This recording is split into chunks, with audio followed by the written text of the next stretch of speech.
Welcome. Welcome to everyone viewing. Today, we're going to discuss whether or not you are inappropriately indoctrinating your children, because as we all know, the indoctrination of your children is something that should be done by the government and probably teachers' unions, right? But if you're doing it, well, that's bad. So we're going to discuss today, and this is based off of Chris from our community chat. He recommended, we had some other people too kind of recommend something similar. He's like, look, why don't you guys do an episode talking about how you can talk to your children, how you can work with your children to legitimately understand your worldview, understand your way of thinking, and to be able to think critically, because bottom line is that there's a lot of people offering ideas to your children nowadays, sometimes coming from places that you never anticipated and certainly didn't come from those places 5, 10, 15 years ago. And people want to make sure their kids are prepared. And the obvious answer from some parents is just, we'll pull your kids out of those environments. And the response we always get is, I can't, or I can't afford to, or I'm just not in a position where I can be able to do that, but I still want to be involved and I still want to adequately prepare my young children. I want to prepare my children in middle school and high school, and then I want to also prepare my kids so when they go off to college or the world or whatever it is, I can be confident that they at least understand what they believe, why they believe it, and feel confident in their ability to be able to address questions and talk about it in a way that has a degree of intellectual rigor. And again, that overall confidence that what I believe is not just something that mom and dad told me to believe, but it's actually rooted in something that is true and accurate and has evidence to back it up. So thank you very much to Chris, because that is what we're going to be talking about today. All of that and more coming up on this episode of Making the Argument. Welcome, and thank you for joining us. Christian, you made a post in our community chat, I believe it was yesterday, letting everybody know that the month of July is a record-setting month for the podcast. We want to thank everyone who's a new listener and those who have been with us for a long time. We appreciate you so much. If you haven't already, we just published the Victor Marks episode, Nick's interview with him on Nick's channel yesterday. It was a great interview. I'll link that down in the description here shortly, but if you haven't already, go watch that. It'll be really great. And if you want to join our community chat, you can do so by clicking the link in the description of this episode. We'd love to meet you there. All right. As always, I'm your host, Nick Freitas, member of the Virginia House of Delegates. But other than that, a reasonably good guy. With us, back in the studio, my beautiful bride, Tina, Queen of the Bees. Hello, everybody. Welcome back, Tina. I've missed everyone. Yep. She went out to go get milk and came back. We're very happy about that. No, she went out to go get 70 pounds of honey. Yeah, 72 pounds, but just kidding. And then, of course, we have our resident historian and political prognosticator, who we are still working on a quippier nickname for, Christian Hines. Purveyor of Doom. I think we've already got Purveyor of Doom. No, that's not going to be. We need to be moving more towards the white pill, not the black pill. The white pill. We need to not reinforce black pill, Christian. Yeah. All right. So keep that in mind, audience. We've had some good suggestions. We're mulling them over. Scholar of Doom was one, but again, we're trying to think of something more positive. Scholar of Doom is the best. That's good. And then, of course, we have our producer of producers, Nick Hamilton, the good Hamilton, the one that doesn't like central banking. That's right. Let's get right into it. So here's what I want to discuss. As I kind of said in the hook for this, right? There's a lot of people that have this attitude that if you're directing your children in raising them to think a certain way or believe a certain thing, well, then isn't that also indoctrination? And you could argue that it is, but it's really a question of what are you actually raising your child to believe, and on what foundation are you laying this belief system, right? Are you teaching them to think critically about things? Are you teaching them to be able to question things and to explore ideas and freedom of inquiry, or are you just again, no, this is the only way to think because mom and dad say so? Now, I will say this, regardless of what you're doing, I get pretty irritated when all of a sudden government officials or members of powerful unions come in and say, well, this is why we need the government, government administration of education. It's so that they can come in, and it's not all just about education. It's about understanding things with respect to social interaction, right? This is one of the common refrains we always hear directed toward homeschoolers. What about socialization? Now, look, I'm going to tell you right now, if the reason why you're sending your kids to a government-administered school, better known as public schools, but that's what it is, it's a government-administered school, it may be because you think they have a bunch of good resources that are good for them that you don't feel like you can adequately replicate. Maybe that there's connections and things like that they can utilize in order to get on a good path to go to the university they want to. Like, I get it. Like, this is not me sitting here judging you for making that decision. It may be something that you're a single parent and, quite frankly, you cannot afford, nor do you have the time to be able to do that because you've got to work. Like, I'm sympathetic to all of that. But if the reason you're sending your kids to public schools because because of the wonderful socialization opportunities, I'm going to tell you right there, I'm a little skeptical at that point. I'm a little skeptical at that point because there's a lot of things going on within our public school systems right now that are very harmful. This came up in a debate that we recently had in the Virginia General Assembly where we were being told over and over and over again, this idea that there's sexually explicit materials within your kid's school is ridiculous, and this is all just about conservatives wanting to ban books, which was a funny argument given that the bill that we were discussing didn't ban a single book. All it did was said if there was sexually explicit materials that this public school library had to have on a website for the school a list of those books and then give parents the option to opt out of letting their child check those books out, right? That's all the bill did. And then the patron of the bill proceeded to show book after book after book after book, which didn't just have, again, literary descriptions of especially sexual acts. It actually had pictures of, again, a whole host of sexual activities to include sexual activities between adults and minors, right? Acts of violence too. And all he was saying was you don't get to tell me this isn't happening because each one of these books was in a public school system, a district within Virginia. So again, didn't ban anything.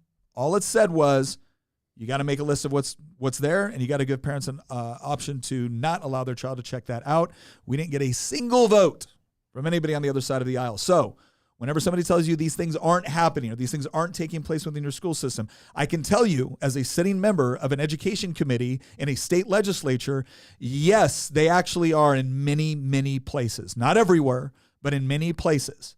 And so you do need to be aware of this, all right? And even when some of the more extreme stuff isn't happening, you do need to appreciate the fact that the vast majority of teaching certifications, all these things that are going on across the country, have all been rooted in a version of education and methods for teaching, which are heavily influenced by a lot of leftist communities, whether it's postmodernism, whether it's critical theory, whether it's deconstructionism. And you can argue all day long when I think this is good or bad, but you should at least know that that is the predominant theory within a lot of these institutions. And if your child is going to go there, right, and maybe you find yourself in a situation where you legitimately don't have an alternative, right? You still want to make sure that your kids are prepared for the environment that they're going into to the best degree that you possibly can. So let's go ahead and start off with the number one thing that we like to emphasize. By the way, hi, Abby. I saw your comment. And that is setting the groundwork with your child. And that doesn't start when they're 10 or 12 or 15. Setting and establishing a good and trusting relationship with your child, I would argue, begins immediately. It begins in the hospital, right? And you're probably thinking to yourself, gosh, they're not even going to remember any of that. What do you mean by that?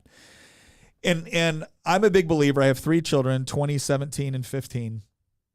I'm a big believer, and this is something I want Tina to elaborate on as well, that even from those earliest moments, even if your 14-year-old is not remembering what happened, day 1 or day 2 or whatever it is, right? There are short-term memories being created with your child from a very, very young age. So even if they don't remember it 10 years later, believe me, what happened that day, they remember the next day. And these things build on one another. And I think sometimes we forget that. They build on one another and they create impressions in a child's mind. And so is their interaction with you when they're that small, is it scary? Is it neglectful? Is it abusive? Is it loving? Is it cherishing? Is it playful? What is it? Because, again, even if they don't remember it at 14, at 14 weeks, they might remember it at 15 weeks, and this is establishing patterns over time. And here's the way I'll explain this. I'll explain this through a quick story. When my oldest daughter was, and this has happened with all of my kids, but when they're probably around let's say 3 or 4, right? They're really at that point where now they can do some damage, right? When they're 1 or 2, they're crawling, they're rolling over and stuff like that. They can do a little bit of damage, but they're not necessarily doing a ton of damage. When they start walking and climbing, oh my gosh, man, right?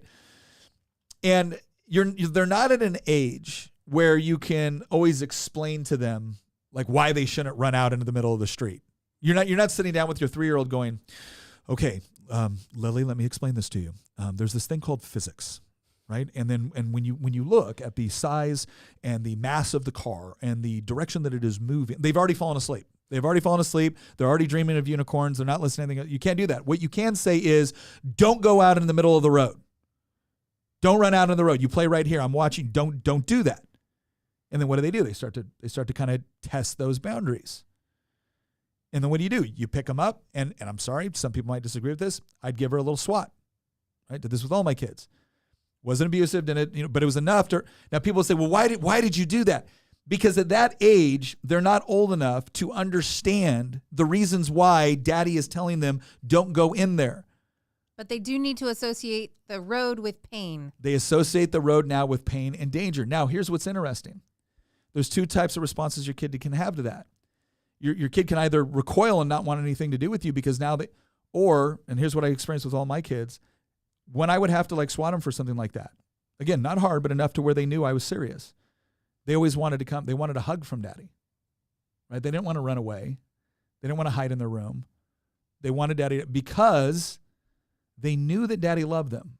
They weren't quite sure, understand why daddy was so upset about this, but they knew that I loved them. And they wanted that in that moment. Their desire was not to pull away; it was to get closer because they wanted that reinforcement. No, daddy loves you, sweetheart. I don't want you to get hurt. Okay, do you understand? And they're looking, and they're kind of crying, and they're burying their head in your shoulder, and it's really, really sweet, and you end up feeling kind of bad. But by the same token, you know that what you're attempting to do at that moment is protect them from something that could be catastrophic to them in a way that they cannot cognitively understand at that point. But I'm a big believer in this. If you have taken the time when your kids are very young to spend that time to play with them to where they associate with someone that loves them, and there is nothing more wonderful than coming home and hearing, that little squeal of delight that daddy and want to come and jump and play and show you the picture that they drew and everything else. If you've established that bond and trust, when you need to discipline, even at an early age, the response will not be to recoil, it will be to lean more in because they're not quite sure why they can't do that. But they know you're serious about it, and they know you love you because you've established that groundwork. And so now they're more apt to listen to why they shouldn't be doing something dangerous. All right? Does that make sense? A way that I would look at it is to go back to what you were bringing up earlier about, they're not going to remember when they're 1, right, or 2. It's not necessarily that they're not going to remember when they're 1 or 2. It's that you want it to be when they start forming memories, it begins with them having a great relationship with you. And that starts before they can start forming memories. You want to lay that groundwork ahead of time, so that way their earliest memories are of a loving parent that cares about them and wants to do things with them and wants to play with them. And in fact, you actually have an article brought up that challenges that, and it's really pathetic. What certain people are now saying, and you can't help but feel like that there's increasingly just a growing movement out there that kind of wants to set kids up for failure, and kind of institutionalize that failure. And I'm not a parent, but I'm also not terribly far removed from being a kid myself, right? It was 10, 15 years ago that I was one. And I can say that, from my own childhood, and I grew up in a divorced household, I can say in my own childhood that, I noticed when my parents weren't around, but I also noticed when they were. Mm-hmm. And it stuck with me when they would, play with me and interact with me and demonstrate that they loved me.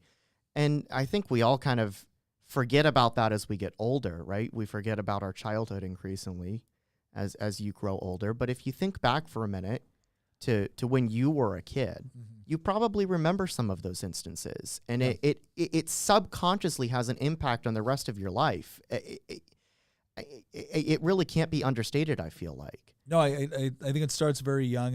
And look, we had a challenge Tina and I had a challenge to overcome. And that was, when Lily was born, and I almost immediately started the Special Forces qualification course. So I was gone for 8 weeks at a time, then 12 weeks at a time, then 4 weeks at a time, and so there was this constant leaving and then coming back and re-engaging, and one of the things, and this really became really became difficult when I was actually in 1st Special Forces Group, and our deployments to Iraq started, and our deployments to other countries started to be able to do training with foreign militaries and things like that, to where Luke was born, and not that long after, I deployed to Iraq. And I remember this thing of coming home, and I remember this thing of coming home, and it was the first night that I was, back at home. And so Luke was in bed with us, and Luke looks over at me, like Luke wakes up in the morning. He was nursing at the time. He was nursing at the time. Luke was like, he kind of wakes up, looks at mommy, smiles, rolls over, sees me, and it's like, what's this dude doing here? Right? And I'm like, what do you mean, what am I doing here? The whole reason you're here is because I've been here. But he had this look like, you realize this is mine, right? I don't know what you're doing here. This is my mommy. Stay over there. You stay right there, and everything will be cool. I don't want to throw down with you, old man. Right? This is the look he gave me. But I will say this: one of the things that was most powerful when Allie was born, I was there for Allie's birth. I missed her first birthday, her first Christmas, her first Thanksgiving. I missed all of it. I was in Iraq again. I've always, even from when the kids were very little, though, the reason why I was able to maintain such a good relationship with my children is because of Tina. It's because Tina, constantly took opportunity. Like, she made him shirts with daddy's, face on it and stuff like that. And they'd go out, and I was in uniform. And so people, would ask about the picture on their shirt, and they'd talk about their daddy, because Tina was constantly reinforcing that your daddy loves you, and your daddy's got an important job to do, and he's trying to protect us all. And but don't you ever doubt that your daddy loves you. And they would send me videos, and every once in a while I'd get to send something back, and Tina would just make sure that they saw it. And so even though we were dealing with something that was fairly significant and that you would think would drastically impair our ability to maintain a really good relationship at young ages, because of Tina, that didn't happen.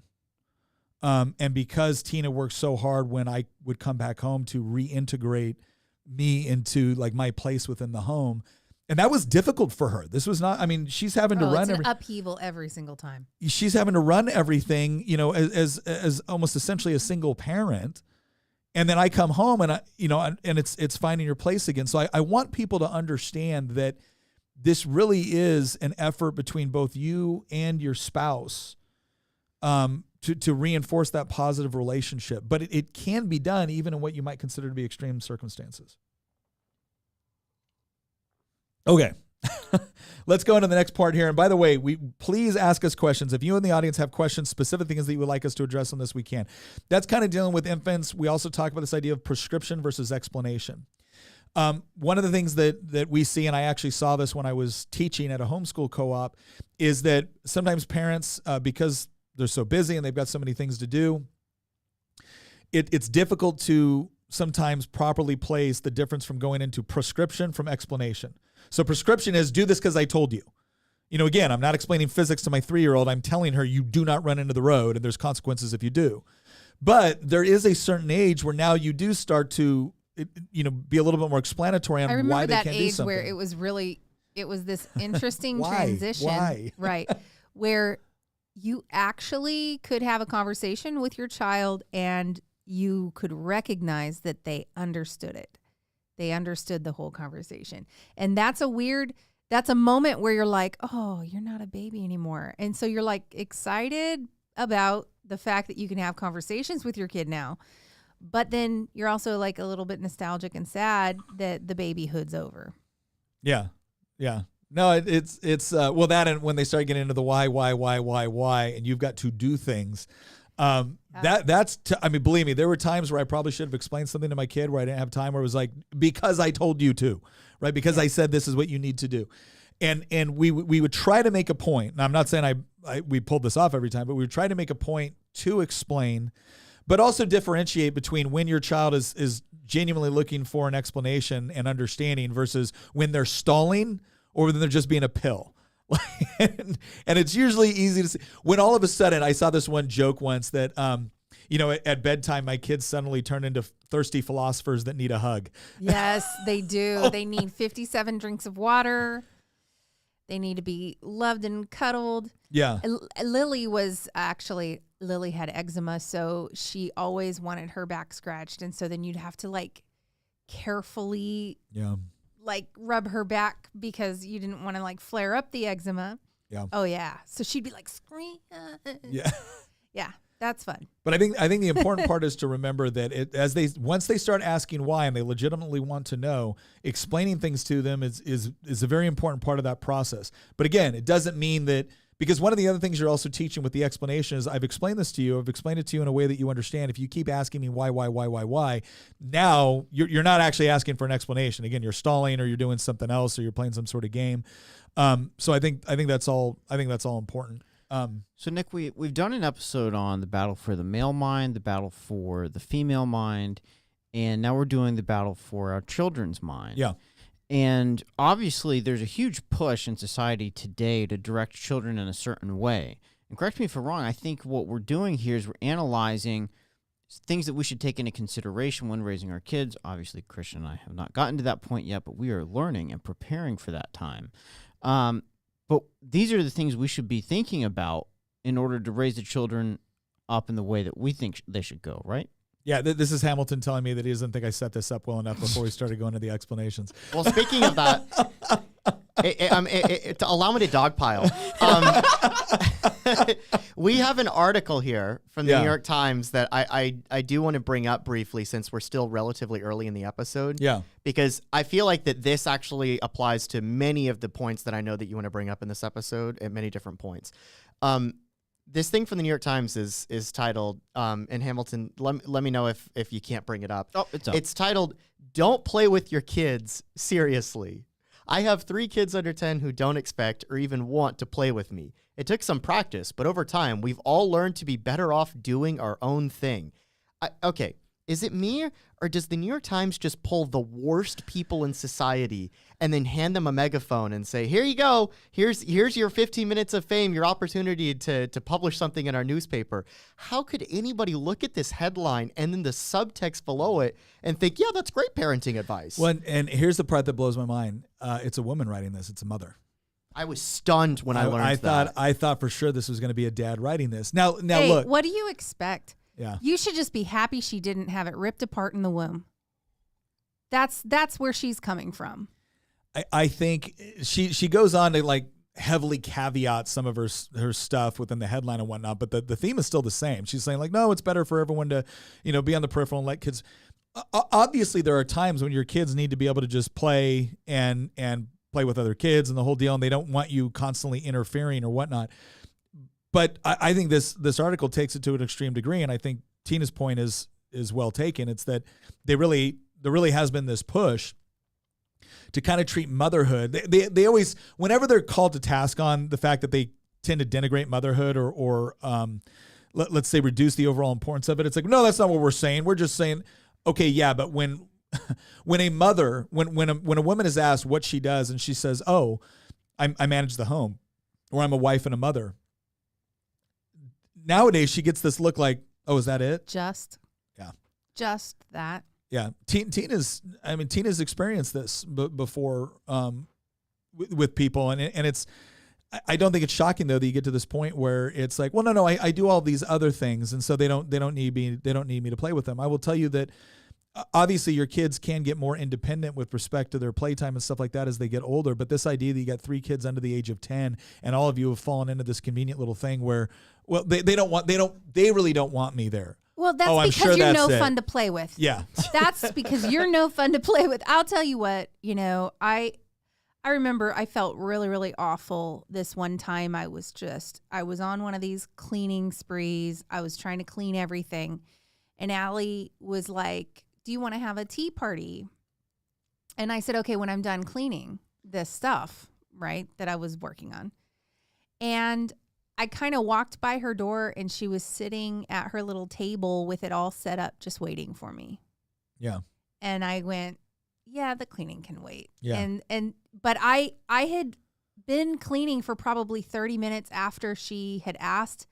And I told her, hey, wait till I'm done. Mm-hmm. And I didn't realize that she was really, truly going to just sit there and wait for me. Yeah. And I thought, there's going to come a day when she doesn't want to do this with me anymore, and I can clean. Cleaning is always going to be there. Yeah. Like it's not helping her to have, all the laundry done right now. You look at stuff like this where it's almost this New York Times article where it's almost this I think lack of understanding that no, my kids don't even really want me to do that. Again, I think it's okay. Did you suck at playing? Because you suck at playing. Yeah, that's definitely not true. I mean, I am shocked. Either that or they're so used to being neglected that they've given up. Yeah. I'm actually shocked at how much, I did this year. It was the first year I ever did this, but I was thinking about it, and I was probably getting a little bit nostalgic because my oldest daughter just got engaged and my son's 17 and, and my youngest daughter's 15. And so this year for Father's Day, I was like, Daddy, what do you want for Father's Day? I said, I want you to each write me a note, and I want you to tell me one thing that you really appreciate about our relationship. Could have been an experience, could have been whatever. And one thing that you would like to see me do better. Because I'm always going to be their father, even as they get older. And what kind of shocked me was the things that they would point to that you might have thought were just, maybe trivial or not that grandiose or not some sort of enormous gesture. That when you ask them what was a moment where they're like, this was something that I really appreciated, that I love doing, and I wish we could do more. And what could we do better? It was always more time. It was more dedicated time doing those things that built those sorts of memories. And so this notion that, and I really think society pushes this hard, that everyone else is more influential on their kids than their parents. It's actually garbage. Like, well, how do I compete with, their friend group and all that? Well, I don't know. How involved were you? Yeah. Nick, that actually gets me to, you guys were talking about this article a second ago, but I especially on the playful side, but I think part of the problem with this article and the message that it's pushing is that it's more than just don't play with your kids. What it's saying in between the lines is don't be involved in your kid's life. Yeah. It's so much more than just playing. It's what type of relationship are you going to have with your children? Yeah. And this message is basically, you're not going to have one. You're just going to, put a roof over their head basically. Mm-hmm. And give them dinner or something like that. And this absent-minded parenthood is on one extreme. I think there's two terrible extremes here at play that have really hurt children, I think, over the last 20, 25 years, speaking as somebody who was growing up as a kid in the early 2000s. And on one extreme, there's this don't be involved at all, this narrative, basically. Yeah. But on the other extreme, there's this, and I told you this before we started going live, it's this benevolent coddling that exists. Yes. And those are two separate extremes, although in some ways it's almost like horseshoe theory, where in some ways they have more in common with each other than you might think, and that they're both very destructive in terms of that parent-child relationship. And so in the context of this episode, the whole battle for the children's mind, I keep going back to the episode that you guys had with Gina on the battle for the female mind, and then the episode that we all had together on the battle for the male mind. It really feels like that, correct me if I'm wrong, it really feels like that society is basically saying, hey, the things that worked for the last, 5,000 years of human history in terms of healthy families and that relationship between parents and their kids, or between parents themselves, the husband-wife relationship, all these things that we've learned from thousands of years of civilization, just chuck it out the window. Overnight. And so we all were on the same page until 5 minutes ago. Yeah. And now we're going to throw out thousands of years of well-established traditions on how to raise children and set them up for success, because the number one goal of parenthood is to raise kids to not be losers. It's to raise them to be successful. I would say, you're trying to raise your kids to be people that you would actually like to hang out with when they're adults. Yeah. If you don't like your kids, that's your fault. Yeah. Because you made them what they are. I mean, or at least you had the opportunity to make them what they are, but you chose not to. You chose not to. So now you don't like your kids. Well, I mean, obviously, at some point, people make their own choices. So I'm not saying that kids that have sort of lost their way somewhere down the line, I'm not saying that's your fault, because at some point they make their own choices. But yeah, if your kid is whiny and annoying, there's a reason, man. Yeah. It's Joe because Schmo. you have caved to that. So speaking of all of that, we just had a question that I think kind of capstones what I was setting up earlier. Joe Schmo said, question, what is benevolent coddling? I'm wondering if I'm guilty of that. This was actually a term that I think we coined 5 minutes before the show started, I or think- the Christian coin. I think like if I were to give like a definition to that, it would be parents who do not allow their kids to navigate adversity. I think that's an excellent summary of it. This question started off when Christian was asking. He's like, he goes, I was explaining to someone that I think it's actually gotten harder to be a kid. And he goes, Christian, do you want to kind of relay the? Yeah. So when I was growing up as a kid, I remember trying to make the argument. I can't remember what the context was, but I remember trying to make the argument to my parents that like, it's just harder to be a kid than it was when you were a kid. And they didn't accept that at all. And they had good reasons to do so. Yeah, because physically it wasn't harder. Yeah, because they were bringing up like, technology has improved tremendously. And we have all these things that I didn't have these things. It's like growing up. 12-year-olds used to work in coal mines. I think you're all right there, They weren't Sparky. that extreme. They weren't that extreme. But it was basically in that I had to mold. walk home uphill both ways in the snow. I remember at the time feeling kind of upset that I felt like they didn't understand where I was trying to get. It wasn't that material conditions were somehow worse than it was in the 70s or 80s. That's obviously not true. Like my iPhone here, has more computing power than, what we use to land on the moon, right? So like on one basis, obviously it's easier to be a kid than it was 40 years ago from a material perspective. Yeah. But we're not materialists here. Yeah. And when you think about the mental components and in some ways maybe the spiritual components, certainly that. But like when you think about all these other things on the sociological side and the psychological side of it, I do feel like that there is definitely some truth to it, that it is harder to be a kid than it was 30, 40 years ago. But it's difficult to explain that to somebody that was growing up as a kid 30 to 40 years ago, because they're thinking about it from like material conditions and technology and standard of living. And so that gets into the whole benevolent coddling thing. And that at the same time that it's being harder, quote unquote, to be a kid, and I know that you take potential issue with me using that phrase, and I'll let you get to it in It's not just that a it was second. harder being a kid; it was harder to become an adult. Yes, at the same time, it was harder to become a kid. And Tina just hit the nail on the head. We have all these things like school counselors, and you just need to be open to your feelings, and everybody gets a trophy, and all like the way that they raised kids in my generation, it's society as general. I think my parents actually did a relatively good job raising me, even though I grew up in a divorced household. But society in general was pushing this form of what I call benevolent coddling that in some ways I think stunted a lot of kids from growing up to become adults and becoming strong men and women. So I'm gonna posit two theories here. So one is the benevolent coddling side, right? Like if you look at child psychology and Dr. Spock and all these ideas that were starting to come out in the 80s, but were really being implemented in the 90s and beyond that. I was born in 79. And I would say that there's almost like this subset of a generation born from 75 to 85 that had this kind of similar experience where we were born before the internet. We spent a lot of our formative young lives and we didn't have cell phones. We didn't have the internet. Not till our teen years. We didn't use it on a regular basis or anything like that. And even then it was like, you got to pay for your minutes. Oh my gosh. Yeah. And I remember having a pager. Yeah. Yeah. So we went through this thing where technology was interesting to us and we weren't afraid of it and we thought it was cool and it was developing. But by the same token, we still knew what it was like, to grow up a little bit more like maybe rough and tumble or whatnot. Or, my mom, like if I fell down and skinned my knee, it was like, hey, buck up, buttercup, you got stuff to do. I mean, she'd still put a Band-Aid on it and the whole deal. But it was this whole idea like, you don't need to cry over that. That stuff just happens. Let's go. So there was this point of, I think, I'm sorry, I'm reminded right now of the other side of your family that every time like one of the kids would fall or something, they'd cheer to try to get them not to cry. Yeah. And it worked. Like they'd get up and they'd be like, yay, instead of crying. But it doesn't work so well when somebody else gets hurt and the kid starts clapping. Yeah. So good. My sister started clapping when a kid like fell down some stairs and like really hurt himself, but she didn't know. She thought it was helping. But the point is, the point is that if you were growing up in that era, there was still this idea where there was no conception of playing peewee soccer and not keeping score.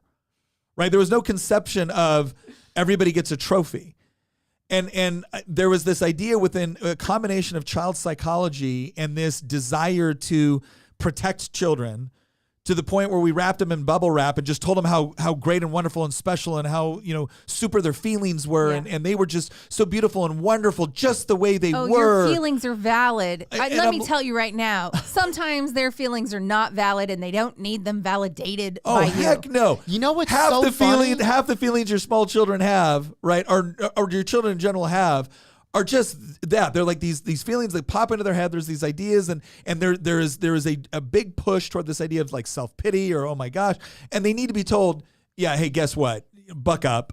The world's not fair, sweetheart. All right, so now go clean your room.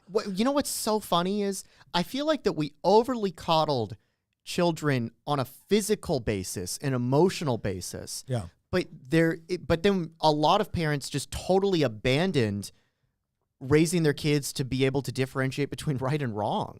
Well, yeah, And because so like because there that was too much mean. parenting in one way. Yeah. I think about like the over sexualization of kids that's now reaching a crescendo, as Yeah. we saw with last month's Pride Month stuff.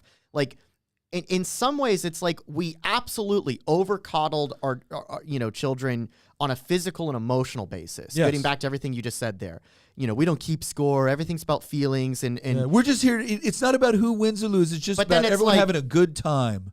but What's a good time? Winning. Winning's a good time. But then on the other hand, oh yeah, no problem exposing kids to sexual content Yeah. before they're ready. No problem pushing some of this just kind of grotesque moral behavior and not equipping them to have a properly functioning moral compass when they get older.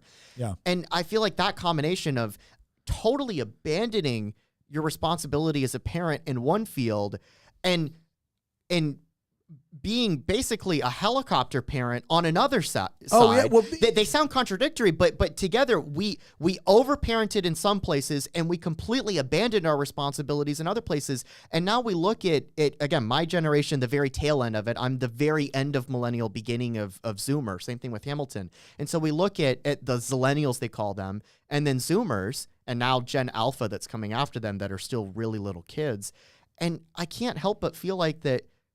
So many of them are like we think about like, why do so many of them have like mental health problems, or why do so many of them have social Because they were problems? never trained. They were never trained to deal with adversity. It was Yeah. always like, and you couldn't have any sort of moral standard whatsoever because that was judgmental, And those are two separate things right? And you're looking at it that have created a disaster. So that's why I'm saying like this sounds. Let me put it this way: kids that actually had more problems that they had to overcome. Right, I'm not talking about like drastic abuse and things like that, but just problems that maybe it was poverty, maybe it was not having things, maybe it was dealing with various issues and whatnot, maybe it was dealing with fights in schools or something like that.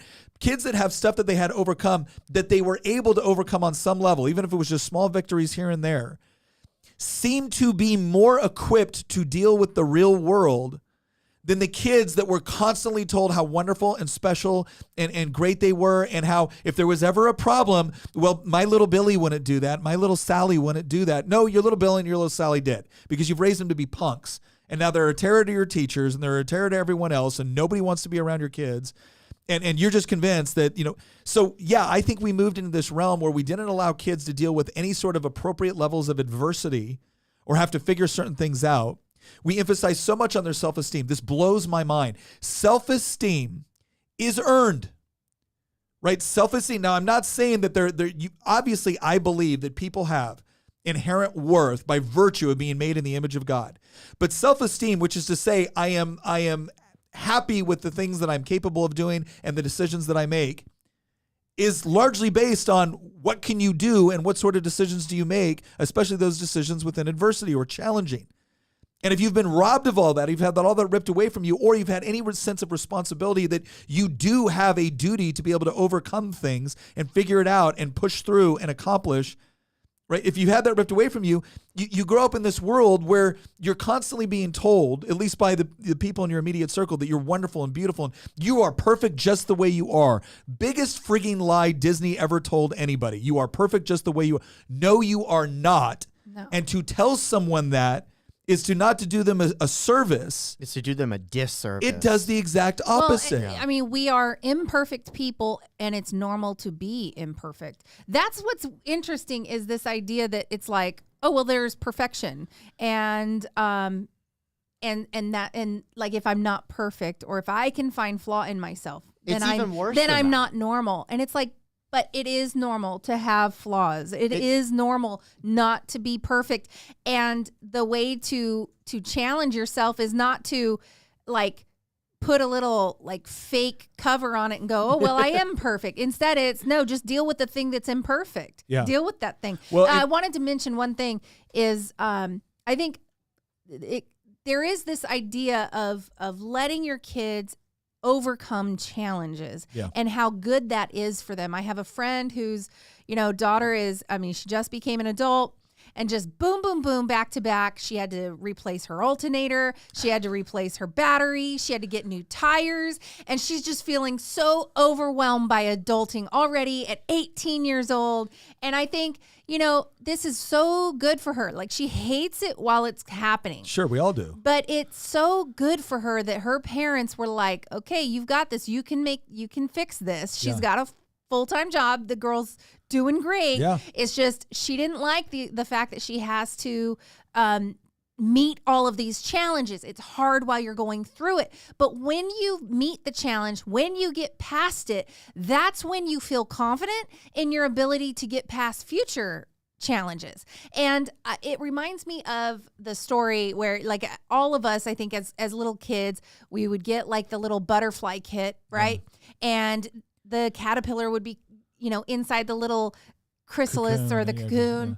And you would see when it would finally be time for it to like come out, and it's like pushing and struggling and all of this. And there's that story that I think we've all heard where the little girl just wanted to help it. So she like carefully, peeled back the little pieces of the cocoon in order to help the butterfly get out. And instead of the butterfly flying away and doing beautifully, it sat there with its wings crinkled and died. And the reason why is because as the butterfly is coming out, it needs the resistance in order to push the blood flow into the wings.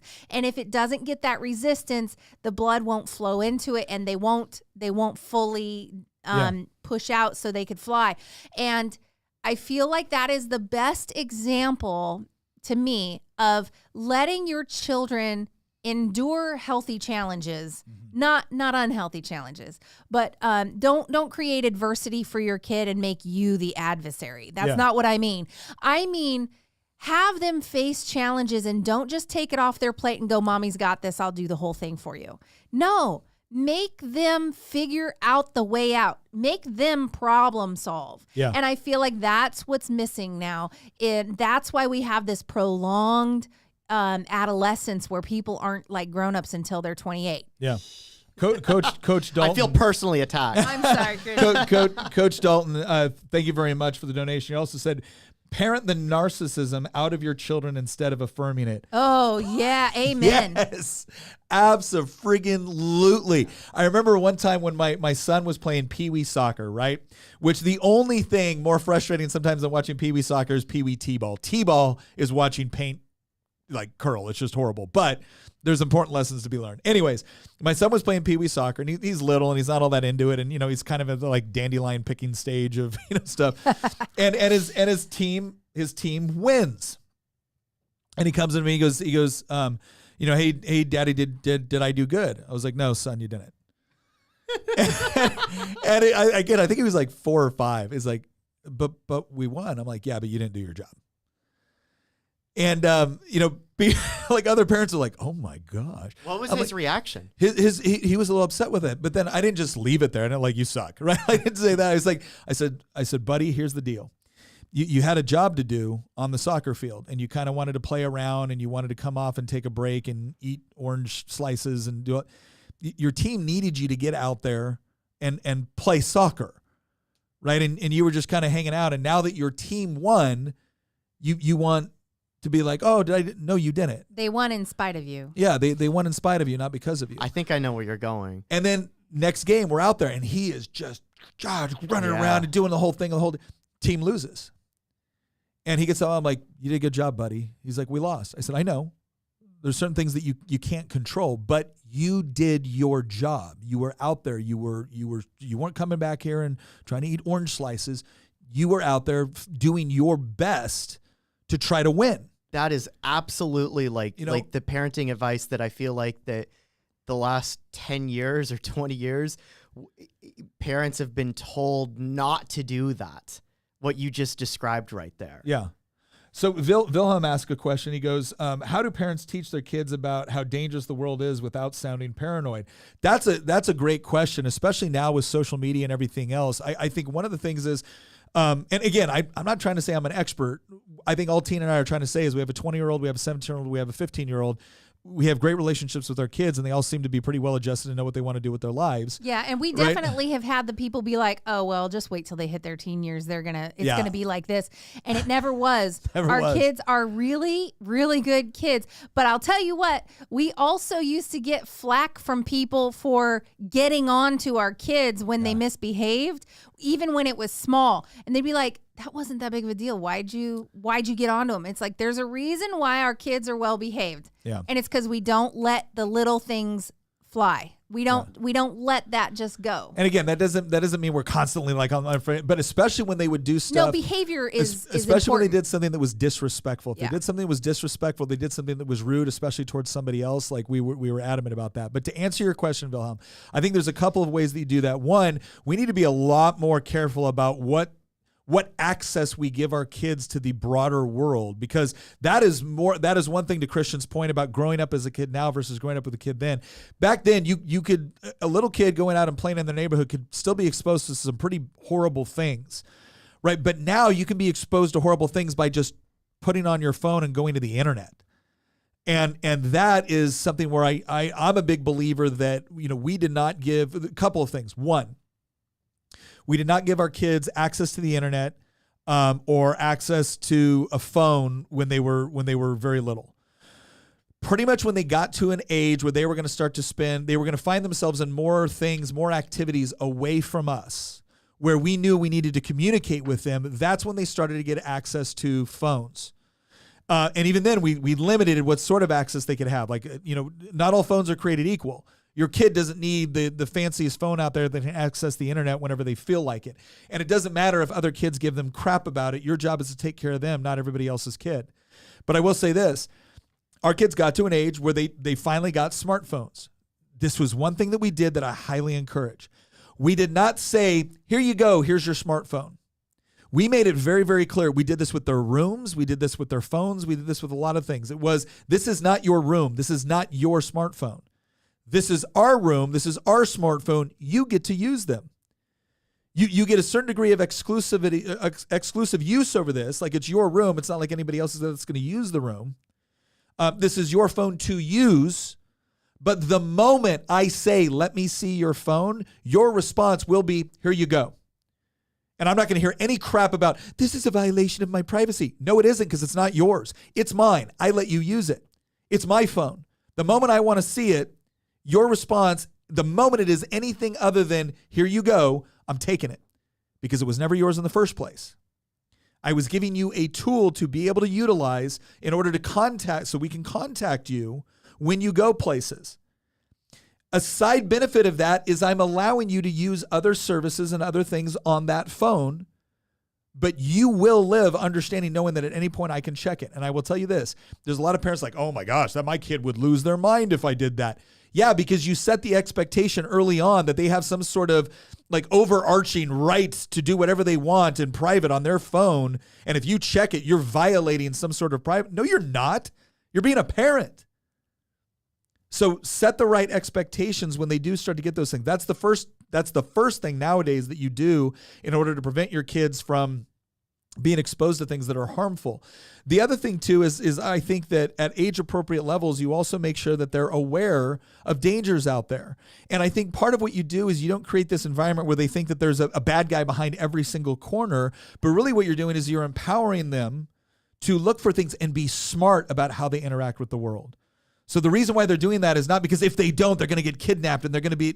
The reason why you do this is because it's important to know what's going on. You should understand the environment that you're in. You should be aware of certain things. You should be careful about certain things because this is a smart thing to do. This is an empowering thing to do. So you're not doing it. You're doing it to be cautious. You're doing it to be aware, but you're not doing it out of this constant drumbeat of fear and paranoia. And I think it changes the way that they think about things. Like, for instance, my kids know when we go in and we sit down in a restaurant, I sit viewing the door. You can say that's a little thing. You can say whatever. I want to know who's coming into that door. All right. My kids pick up on this. There's a certain way when we walk down the street, they all know I walk on the street side. So what we're doing on this is that we're reinforcing two things. One, you have to be aware of your surroundings and what's going on, because there's certain degrees. It may not be a high degree of probability that you're going to hit by a car. It may not be a high degree of probability that someone dangerous is going to come through the door of the restaurant, but you're still aware. And what ends up happening is they're not paranoid. They don't think daddy's paranoid. They just think that what I'm doing is I'm protecting them because I love them and I care about them. And then they're also recognizing, oh, that's a way to have a better understanding of what's going on around my surroundings. The other biggest thing that I can't emphasize enough, and then Tina, I don't know if you want to add anything, their friend group. Their friend group is really, really important because, man, who you hang out with has a huge degree of influence on the way that you think about the world. But I will say this. It influences everything, not just their ideas and their responses to things, but like, have you ever noticed that your kids will pick up little weird, like, sayings or little isms from their friends? Like, there was a while there where, like, all the kids were doing TikTok or whatever, and they're like, no matter what they were doing, they were always doing some kind of weird thing, like dancing with their hands. Yeah. I'm just going, you look like such an idiot. But okay. But that was a great finally somebody Tina. said it. Oh man. But the thing Totally is agree. and then they grew out of it, you know, but it's kind of funny. You start noticing your kid, you know, use little catchphrases that their friends are using and things like that. So since you know for sure they do that, they catch on to that, what would make you think they wouldn't also catch on to the ideas? Yeah. Well, there was another thing that we did early on with our kids that I will swear by this until the day I die. So we didn't have, when our kids, I think our oldest daughter was 7 at the time, we moved to our new house, we didn't have cable. Now, that didn't mean we didn't have like some streaming services. We watched the movies together and the whole deal. We mostly went and like bought DVD box sets of things that we felt comfortable. And I remember when we introduced our kids to I Love Lucy, and they didn't realize this was like old. They did. Really old. They had no idea. And they were laughing their tails off down in the basement watching it. And it was on repeat all the time watching. Our kids loved Lucy. I Love Lucy. They loved Little House on the Prairie. They loved Gilligan's Island. Now they also watched like Barbie and stuff like that. But I got to relay a funny story here. I would be watching Barbie with my kid. My little girls loved Barbie. And like, Daddy, watch Barbie with us. Like, all right. Like, you want to talk about a truly sacrificial father moment? It was watching Barbie. They got to where they didn't want Daddy to watch That's Barbie with not them anymore, totally and true. here's why. So we were watching. One of the things I think is so important about your kids, not just from a safety and an awareness perspective, but also from like an intellectual development perspective, is to understand that when they're watching movies, messages are being conveyed.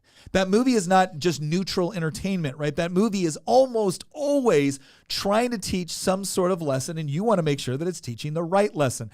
So I'm sitting there watching Barbie, and I can't remember which one it was. I think it was Princess and the Pauper. Princess and the Pauper. Was it that one? I think it was a different one. There was one it's where Princess and the Pauper. That's the one where the mine runs out of everything. So Princess and the Pauper. Here's the backstory real quick, just in case you don't know. Barbie's the princess, right? And then there's the pauper, right? That's the poor girl that looks a lot like Barbie, except that one has like brown hair and one has blonde hair. So Barbie lives in the castle and feels constricted by the rules of the castle, whereas the pauper feels like, wouldn't it be so good to live in the castle? Like, classic story. Well, we have this problem now where, okay, she wants to experience being a princess. The other person wants to experience what she perceives as being more freedom by just being a regular person. But, oh my gosh, the mine runs out of gold, and the mine is responsible. It's the primary source. It's the economic engine of this small village. So this movie was written by MMT enthusiasts. That's right. So the mother is like, oh my gosh, Barbie's going to have to marry this really, really bad duke from this other land because otherwise they're not going to be able to take care of their people. And I'm sitting here and I'm looking at it, I'm like, this is what?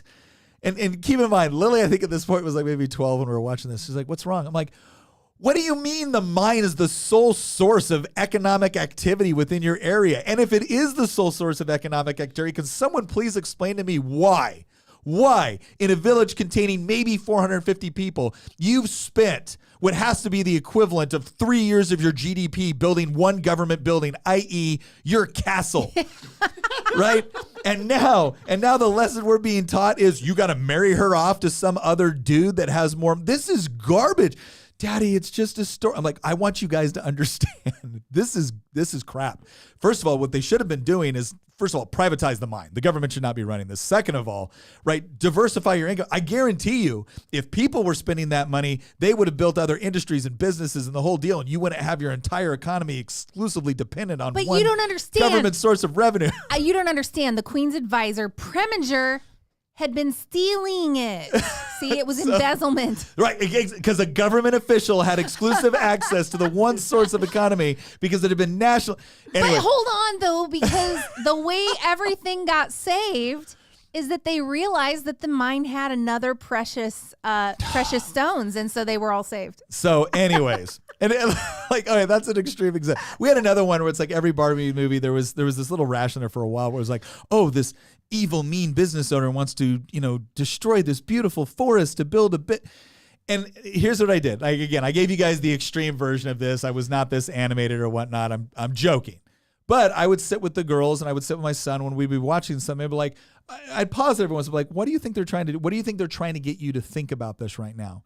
Well, I think they're trying to get this. Okay, well, what do you think about this?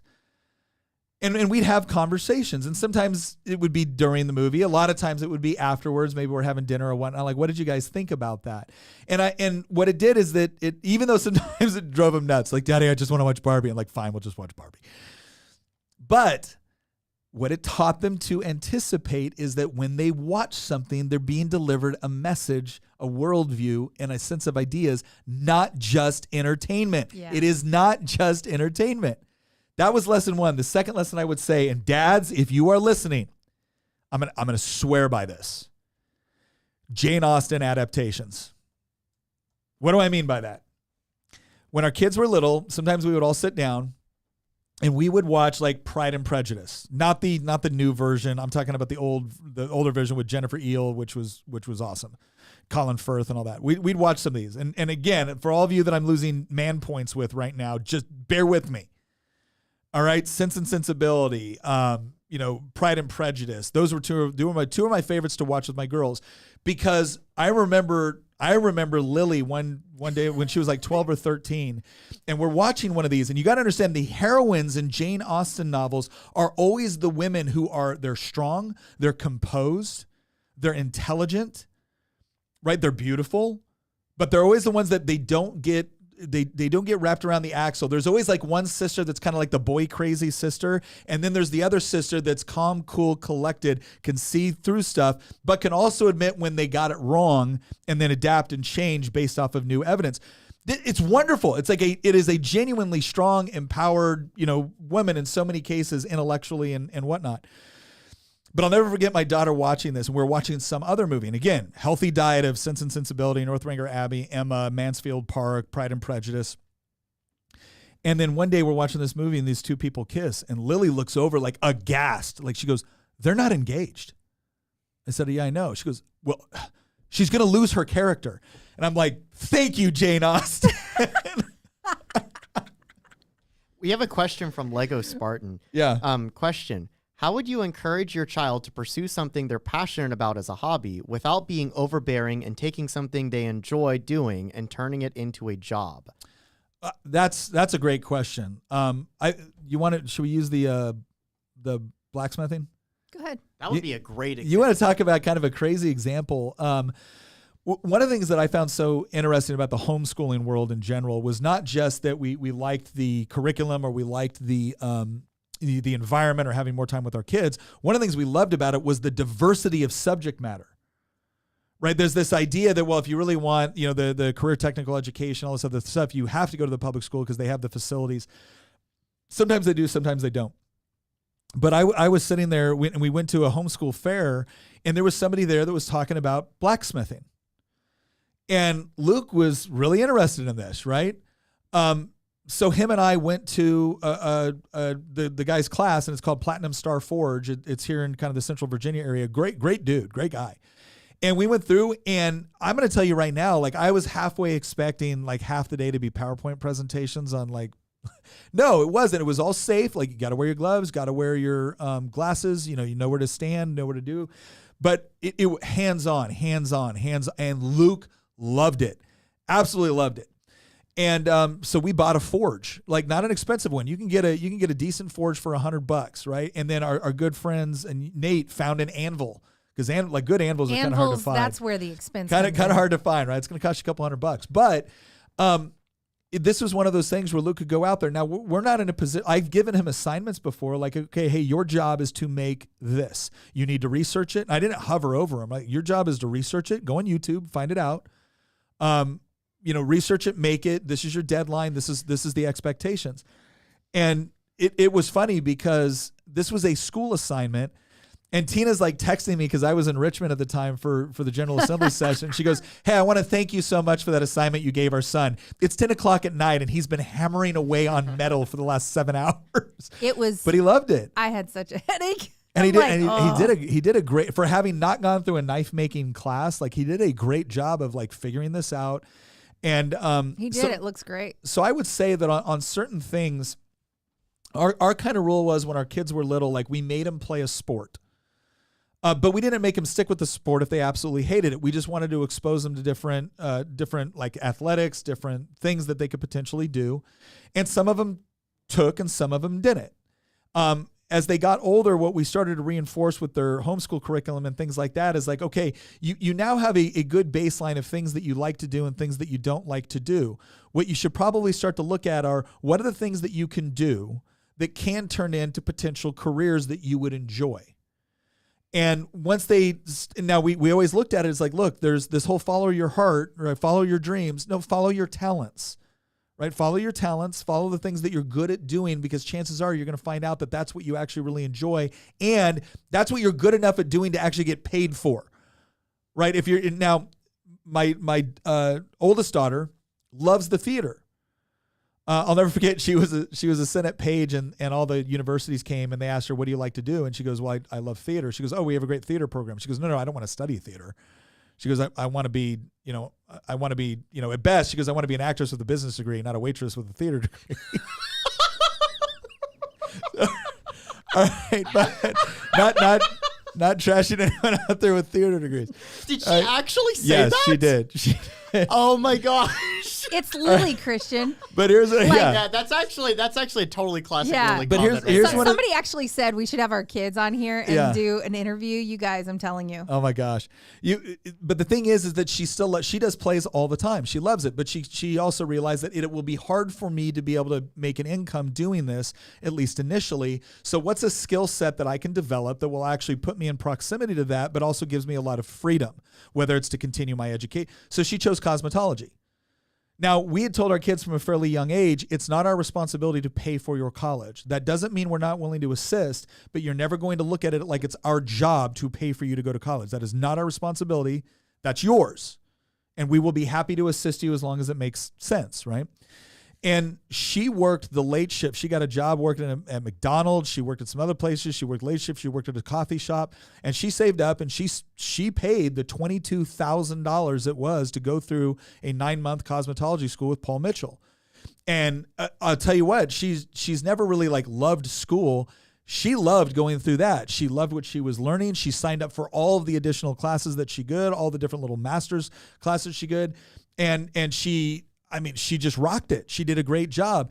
And the funny part is that I actually had someone in higher education that didn't know my daughter went through cosmetology that said, well, Nick, we don't want all our kids to become cosmetologists. I was like, I'll just store that away and I'll remember that the next time you want to talk to me. I do think it's weird when people will denigrate the honest work of other people. Well, here's what I don't get is that within a relatively short period of time, she will have paid off all the money that she like. First of all, she didn't have any debt in the first place because she worked to put herself through it. She never even took out a loan. She just paid it in installments. And when she marched her little self in there to pay her last installment, she wasn't even done with school yet. Yeah. So yeah.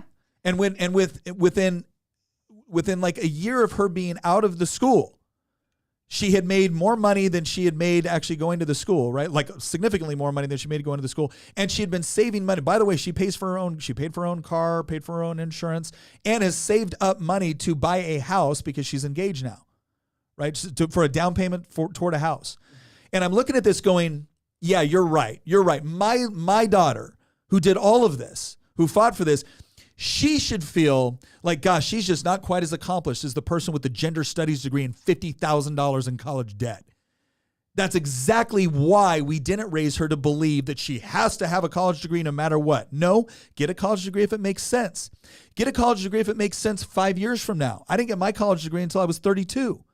And even then I question whether or not I should have. I'm working on a master's right now, and it's so funny because I joke with people that like don't go to school, and then they're like, but aren't you trying to get a master's right now?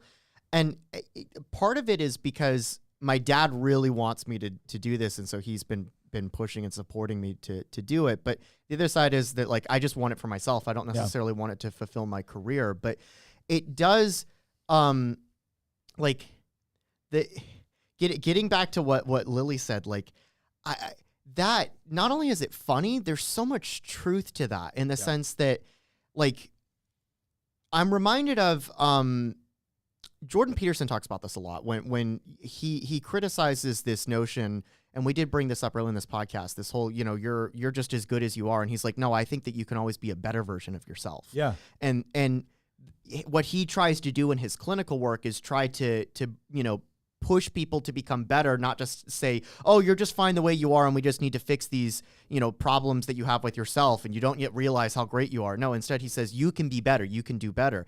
And I think the job of every parent is to really push that. Like my dad is the reason that I love history so much. And he really molded and pushed that interest, but not in an overbearing way, but more in a, hey, you can learn more stuff about this. Yeah. And likewise, maybe this gets into some other things that you want to talk about later in this episode. There's something that my mother and my stepfather did a lot when I was growing up, which was questioning authority, not just taking things, at face value, but questioning them and investigating them. Not necessarily in a conspiratorial sense, but I remember I once went up to my parents. There was something that I read in some book. I was in elementary school. I was in fourth grade, I believe, 4th or 5th grade. And I was reading about something about astronomy. And I remember telling my parents, like, did you know that there's blue stars? And, our star's like orange, yellow, but, there's blue stars out there. And they're like, well, how do you know that? And I was like, well, it says so in this book right there. And they're like, and that's enough evidence for you?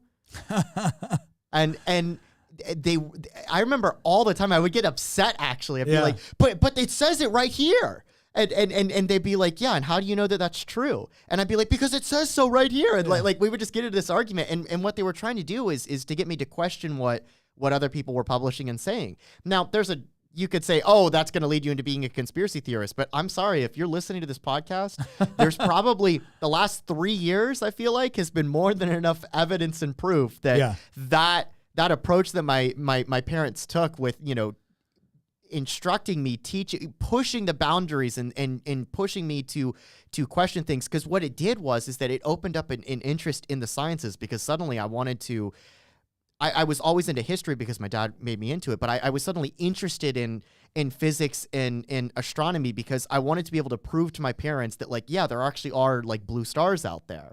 And it made me do more than just read what somebody had published in a book and just take that at face value. And I feel like that a lot of kids now, they're just waiting, or a lot of young adults, they're just waiting for the official narrative to drop. It's the NPC meme, right? Well, I don't know what to believe yet because I haven't been told what to believe yet. Yeah.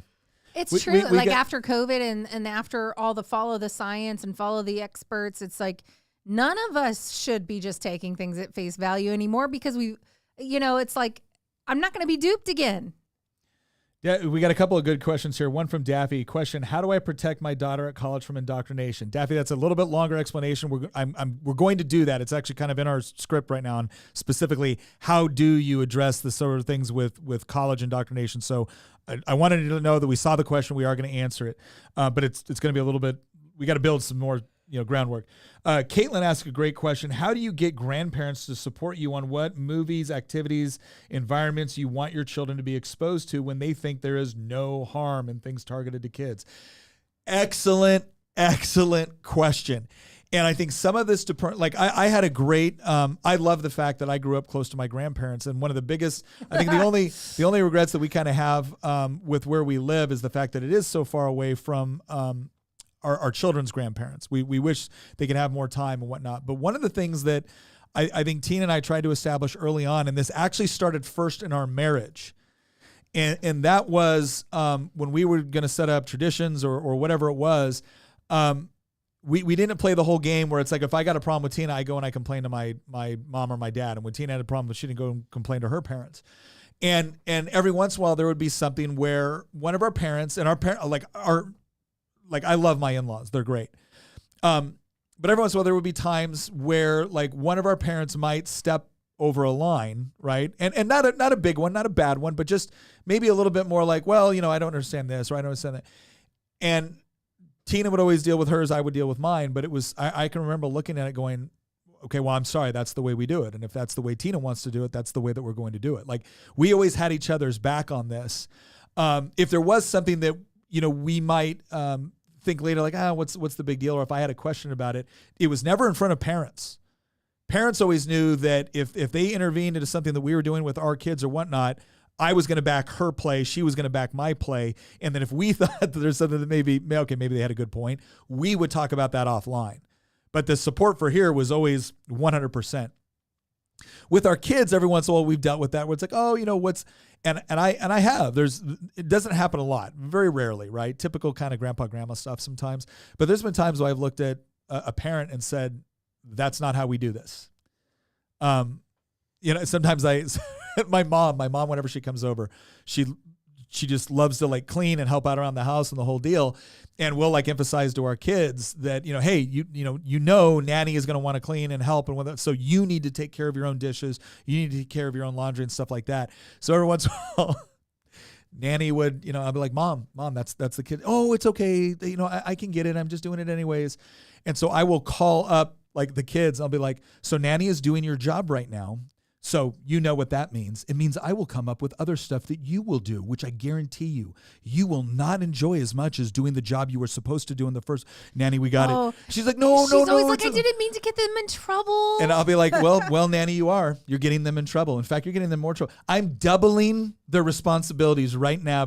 So, we do that as kind of like a fun thing. But part of it too is also demonstrating to our parents that, look, there's a particular way we parent and there's a reason why we do it. And it needs to be respected. Yeah, this is why the kids are such good kids. And that's the thing is, it's like, we can't just throw the rules out the window just because the grandparents are in town or what. It's like, no, There's a reason they're good. And if we want them to be good when you're here, we need to keep the rules when you're here, because if not, it'll be fun time, and that's when they do all the things they shouldn't do, is when you're here, and you don't want that. Now there is something in the old adage that if you raise your kids, you can spoil your grandkids. If you spoil your kids, you'll raise your grandkids. I think that's. Ooh, yeah. I think there's actually. How do I put this? There is something to grandparents getting to have that space to be able to spoil the grandkids a little bit. They should get to spoil the kids. All right, just a little. Now, again, not extreme, not bad, not to where it's violating your rules, but there is a special bond I think takes place between grandkids and their grandparents when they're able to do fun things. And you know what? Now that Tina and I are probably just a few years away from being grandparents, I am definitely going to spoil my grandkids a little bit. But you're not just spoiling them in every sense, because there are some things where it's like, I don't want my kids watching scary movies at your house, or I don't want them seeing sexual content on the TV. Now, here's the thing is, Nick and I, our families don't watch weird things on the television. And our kids aren't at their house to see weird things on the television. But I do know, like, everybody has a different sensitivity level on some of these things. And we have seen situations where, like, oh my gosh, we didn't want the kids to, watch The Exorcist. Why do you have this on? Yeah. And so there's some things like that, or there's some crazy love scene and you're like, do you realize the kids are in the room and you're watching this love scene? Yeah. And so that hasn't happened to us specifically. So we haven't actually had to address that. But because my parents and Nick's parents, none of them are the type to watch that kind of stuff. And so it just wouldn't even be a line we need to talk about. Well, but I will say this, so to kind of sum up the whole answer to your question, first of all, first and foremost, you and your husband need to establish that when there is, when parents are kind of going into a particular situation or saying something, you have your spouse's back. You always have your spouse's back. You're a united front. If you think that there's some, maybe some wiggle room and maybe one of your parents suggested or whatnot, that's great. That's a conversation for you and your spouse to have apart from your parents. By the same token, I would say like our goal is to set up certain disciplinary boundaries. We do not brook disrespect. We do not tolerate it. Disrespect is a bad thing. Once your kids start becoming disrespectful. Now that doesn't mean that they can't challenge us sometimes, and I'm going to get to that next, but we don't brook disrespect. That will not serve them well in their life. So we won't let their grandparents let them off the hook. If our kids do something that we perceive as disrespectful or a complete, something lacking responsibility, we do not, and a grandparent, it's not a big deal. No, it is a big deal, and they will not do it. And our kids know that. And to the point where now, sometimes the grandparents, they know just not to say anything, because if they try to reinforce this idea that, it's not a big deal, it's like, okay, now I will make sure it is a big deal. I will make sure that my kids know it's a big deal because you just said that. So now it's like, okay. Oh, and the other thing too is after years and years of this being the way it is, there are times when we will hear other kids talk to their parents, and my kids will look at me and go, can you believe they're talking to their parents like that? And I'm like, yeah, what would happen if you talked to us that way? And they're like, no, we would never. Yeah. We would never. But it's like they will recognize it in other kids. Like one of our daughters actually came to me a while back and was like, I don't really like how this friend of mine talks to her mom. It's really disrespectful. And it ended up being something where she just didn't really want to be around that person anymore because she felt like she was so mean to her mom. And I thought that was really that's a good thing that my kids can recognize now, good and bad behavior in their peers and be turned off by it. Yeah. No, so I think setting those boundaries is really important. And that leads to my next point. Does that mean your kids can never challenge you? And this also, Daffy, this goes into your question too about college, because I think this is one of the most important lessons that I kind of learned. I learned in a very difficult way, but it has just reinforced and convinced me that this is one of the best ways that you can teach your kids to be able to respectfully challenge authority and not just automatically assume that whatever the authority figure says is correct. And that is when you have taught your kids a standard for conduct or behavior or for critical thinking or for morality, right? And then you violate it. If your child brings that up to you in a respectful way, I'm not talking about out in public going so I guess no. You don't get to engage in disrespect toward me. But I had a situation, I've talked about it before on the podcast, I'll talk about it here right now. And that is, I came home from work. It had been a tough day. I was already frustrated. Kitchen was dirty. My two youngest kids are in there, right? And I'm like, what are you doing? Clean all of this up and go to your room. Yeah, they were currently in the process of making the mess. And I was like, clean this up, go to your room. Well, no, just clean it up, go to your again, I was frustrated, long day, I was upset about a lot of things, and then I come home to this, right? So I'm mad. So my oldest daughter comes, knocks on the door. Daddy, can I talk to you for a second? Yeah, what is it, sweetheart? She goes, I don't think you handled that very well. Again, I'm upset. I'm frustrated. Now my 14-year-old is telling me, I don't think you handled that very well. And every ounce of me wants to be like, do tell, please, from your vast experience, from the 14 years you've lived on this earth, raising no children, please tell me what you think and there is a very real possibility that I could have said something like that. But in this moment, by the grace of God, I said, okay. Because one of the things I recognize is that she was trying to be very respectful. Is this a good time to talk, Daddy? Yeah, go ahead. What is it? I don't think you did. Okay, so again, she's been respectful. She's brought up something. And then I sat there and I paused for a second. I said, okay, explain to me why. And she goes, the reason why Allie and Luke were down there cooking something is they wanted to make something for you, and Mommy had told them that they could. And they were trying to explain that to you, and you got upset, and now they don't want to try to explain it to you because they're worried about getting in trouble. And I remember looking at her going, because you feel horrible at that point. One, you feel kind of frustrated because you're being corrected by your child. And two, and by the way, I've had people go like, oh, well, why did you feel upset about being corrected by your child? Shut up. Shut up. Nobody likes being corrected by their 14-year-old. No one likes being corrected. No one likes being corrected, period. All right, but she was right. She was right. We gave them a standard for conduct, right? And now my children were trying to do something nice for me, and instead of trying to understand the situation, I flew off the handle. I got upset. And you may be able to say, well, it doesn't matter that it was a long day. I still reacted poorly in that situation. How do I know? Because I had taught my daughter that was the wrong way to act in that situation. And now she was asking me to live up to the standard that I had taught her. So in that moment, I got one of two options. I can either say, well, this is different and I'm in charge and I'm your father and, there's other things going on and, just go to your room. I could do that. Or I can say, and thank God this time I did it the right way. There's other times where I haven't. I said, sweetheart, you're right. I'll go apologize to Allie and Luke. And I want to thank you for being willing to bring this to my attention and to do it as respectfully and as well thought out as you did.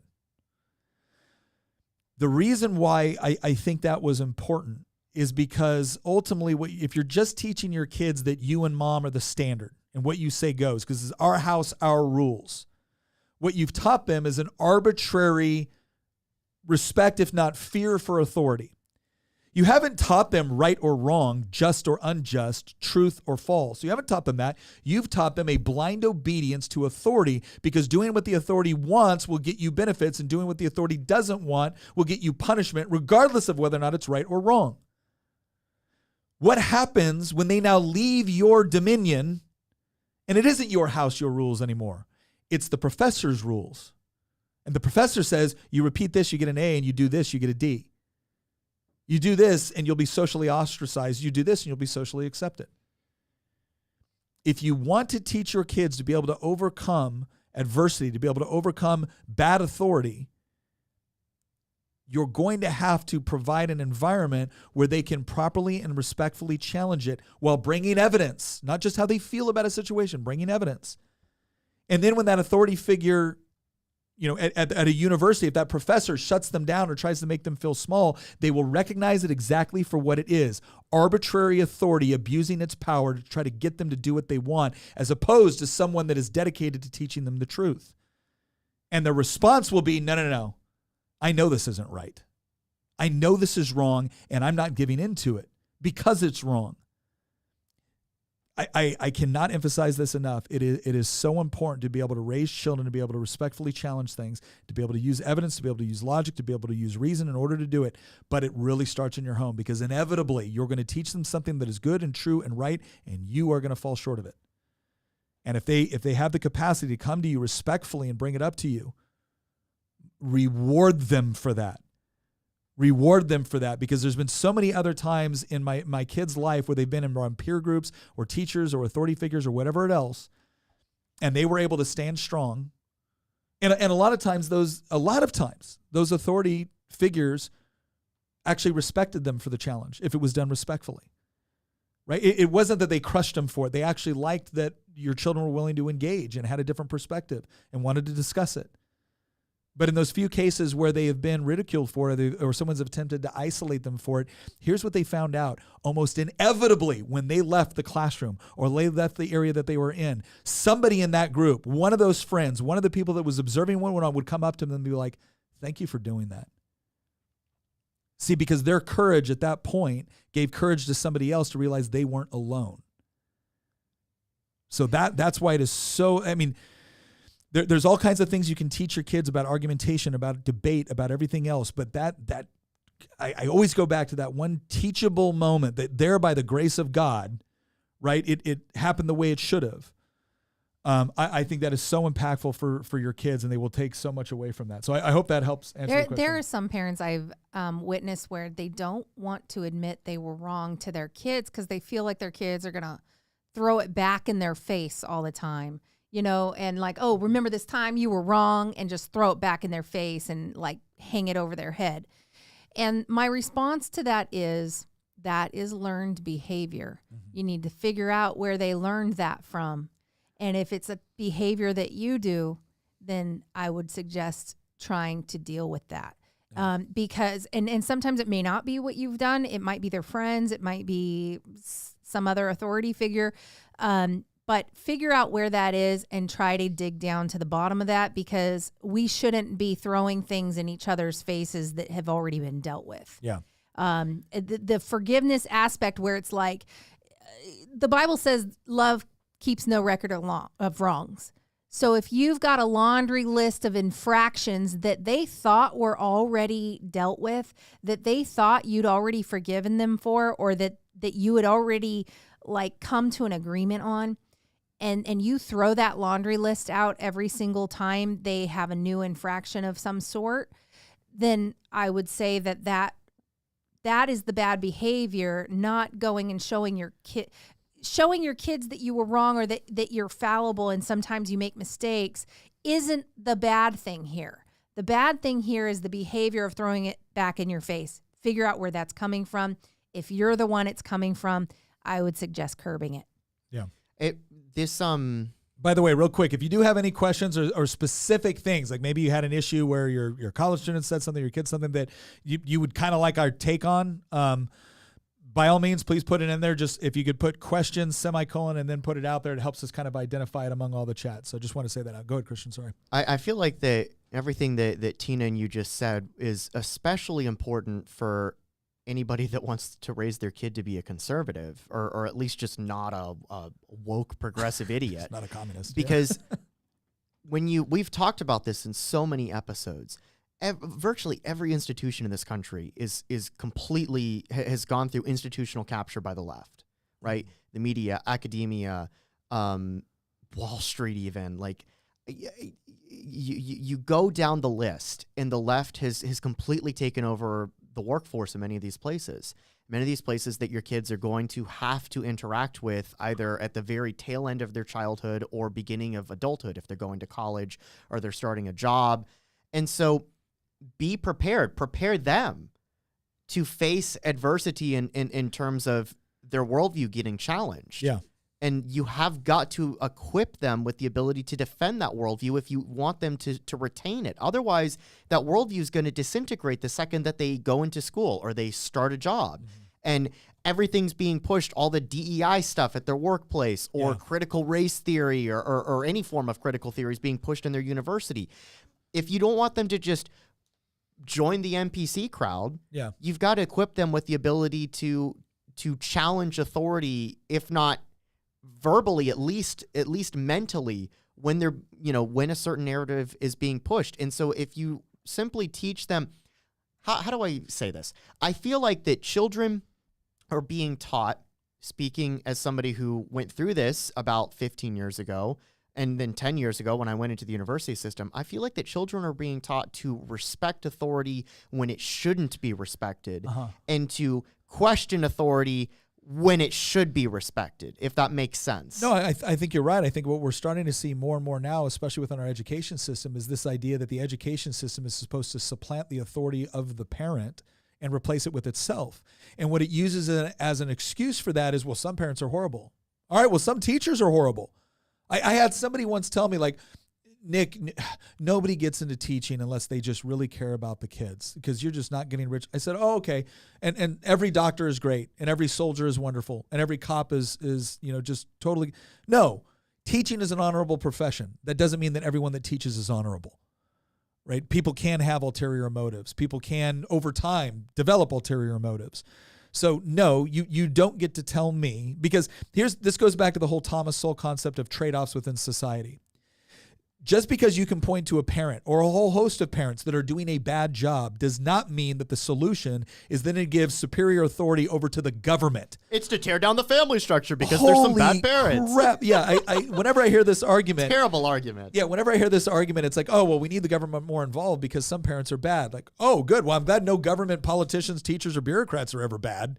I'm glad there's no such thing as a bad school administrator. Thing is Thank God. Bad people are everywhere. You know, predators they go to target-rich environments. Yeah. And so, like, every time we talk about people like, oh, these people are grooming children, or we talk about the trafficking situations and things like that, people will always inevitably come back and be like, oh, but what about those Catholic priests? And what about those, you know, different ones that have sexually abused children and blah, blah, blah. They're in the church. Yeah. And I always want to look back at them and go, yeah, there's bad people everywhere. And bad people try to find where the most target-rich environment is. So, yeah, they're going to be in places of trust, unfortunately.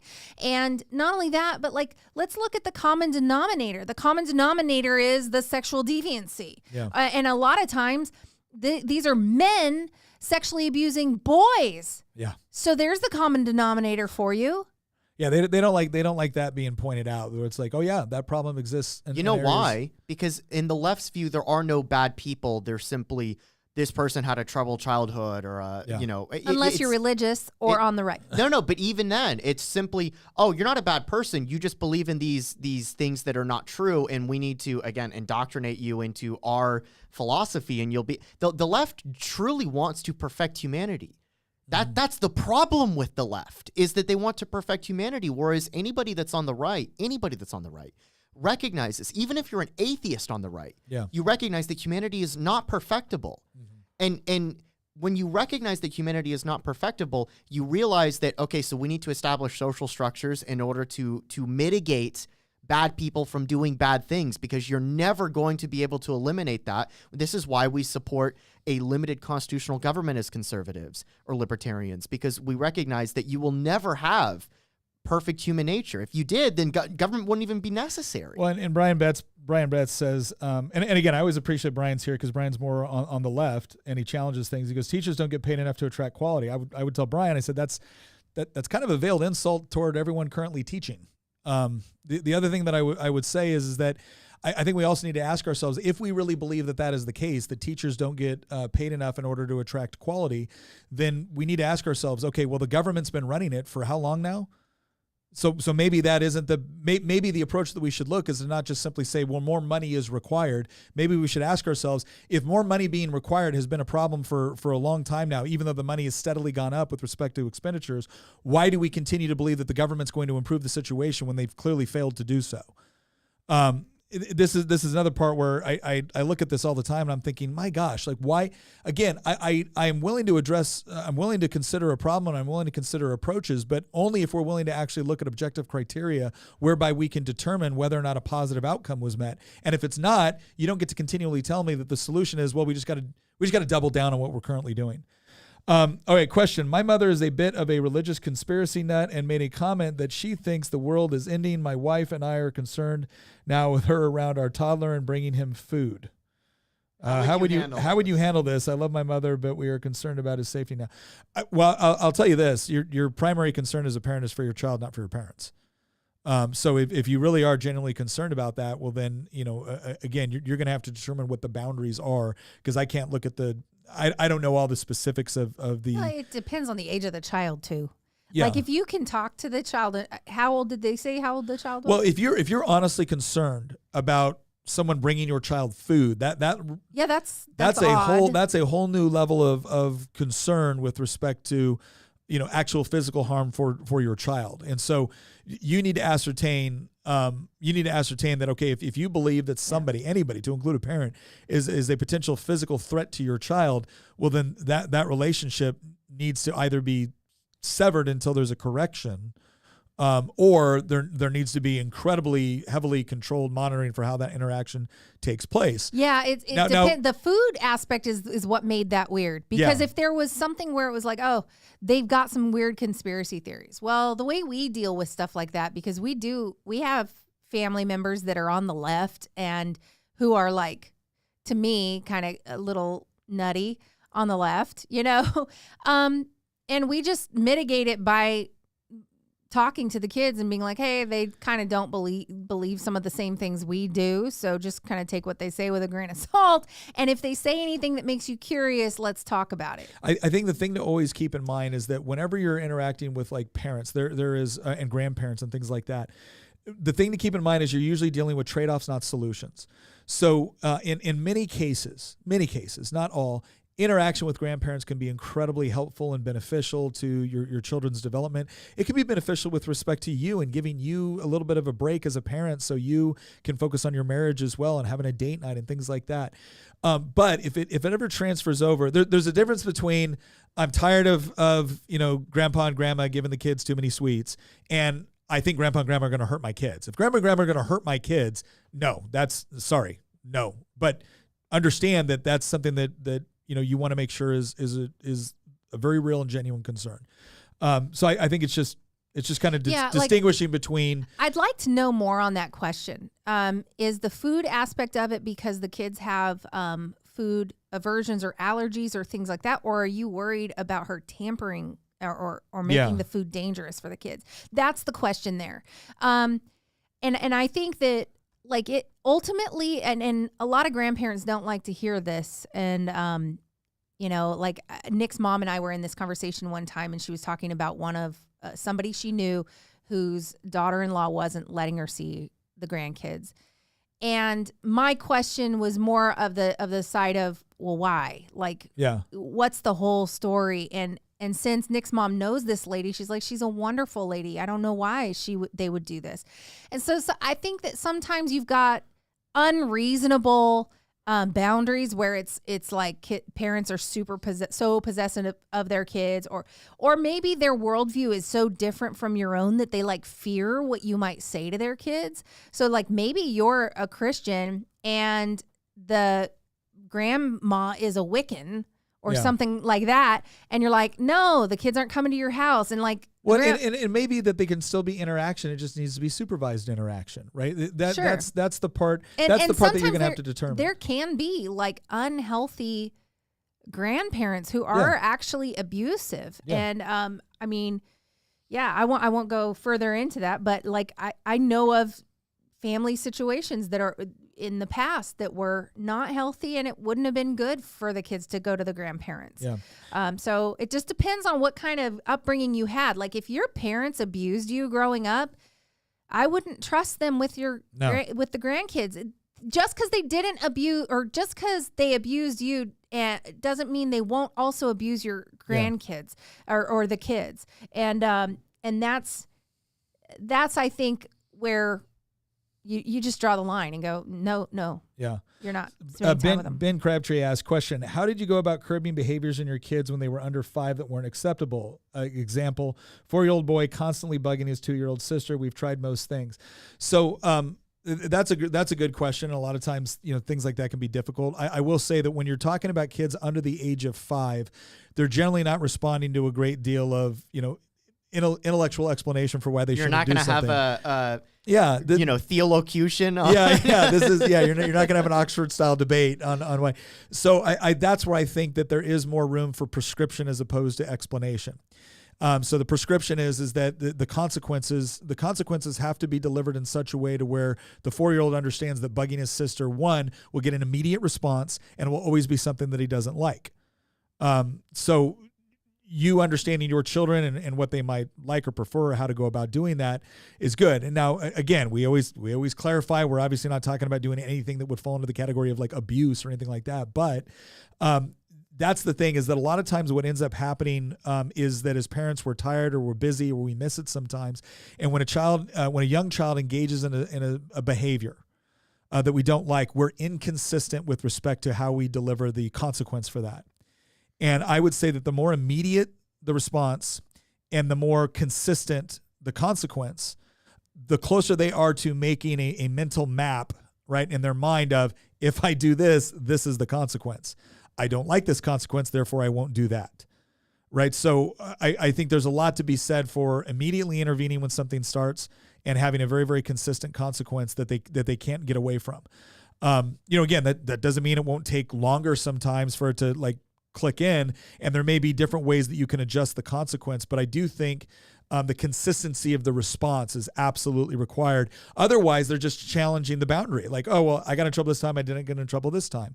And now what they're doing is they're modifying how they do it or when they do it as opposed to doing it. And kids want attention.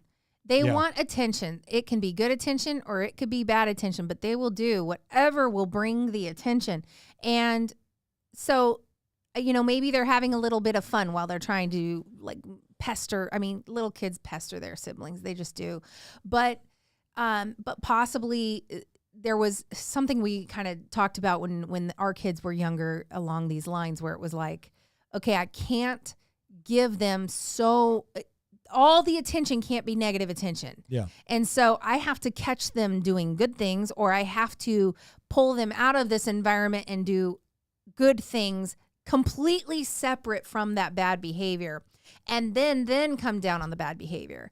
Because it's like if they're trying to get attention and like they're really lacking in an area of getting positive attention, they're going to ramp up the negative in order to get the negative attention. So I think it's like a two-pronged approach where it's like, yeah, come down on the negative stuff, but then also find other ways to bring positive attention in other areas to kind of mitigate that feeling of not getting enough attention. I think that's a really good point. We talk about this all the time, that it's really easy to, you can always point out a lie to somebody, but if you don't point out an alternative, then sometimes it's hard to get them to leave the lie. Well, the same thing can happen with behavior.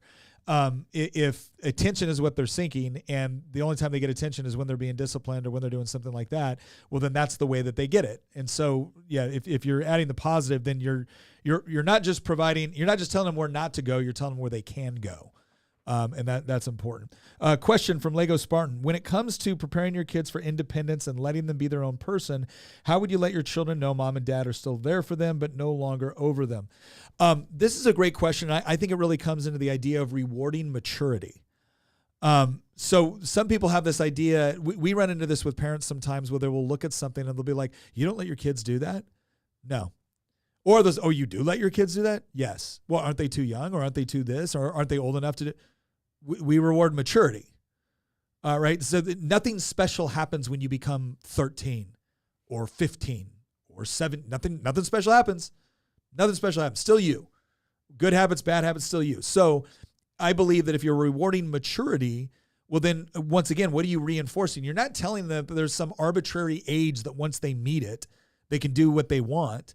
You're saying that when they reach a certain level of maturity comes with benefits. Maturity comes with trust. Two things that we really reinforced to our kids was lying would not be tolerated. Lying was punished significantly within our house. And the reason why is because the moment you lie to me, one, I would argue it shows a lack of maturity, but two, it also shows I can't trust you. And if I can't trust you, how can I let you do things that you want to do that might be outside of my protection or supervision? And so we started this off very, very young with the kids, and we haven't really had a major problem with lying. That's not to say that it doesn't happen at times. And a lot of times it's kind of those typical, like, lies by omission, where you didn't ask the question specifically enough to get the real answer that you wanted. So I would say that, the most important thing there is establish very, very early on that lying will never be tolerated, and it's probably one of the things that gets most significantly punished. And then also explain that if you lie, I can't trust what you tell me. You want me to be able to trust what you can tell me. The other thing is this. When your kids know they can't lie to you, they will actually self-regulate on some of the things that they do. It's the same thing with if I give you access to a phone, but I can take the phone back at any time. And in my case, and daddy also happens to have a little bit of cybersecurity expertise, right? They will self-regulate because they don't want to have to come back and admit to doing something. I remember this very clearly with my mom and dad. I got into some trouble in high school and whatnot, but I wouldn't lie to them, and they knew I wouldn't lie to them. And I knew I wouldn't lie to them, which meant there was times where there was a line, and okay, I crossed that line. But then there was other lines I could have crossed where it was like, absolutely not, because if I can't lie to my parents and I can't admit that I did that, well, then I can't do it. So reward honesty with trust and reward maturity with freedom. And so there were times where when my kids demonstrated the level of maturity required, plus I knew the trust, then I would start to let them to do additional things, to include things that maybe their friends couldn't do.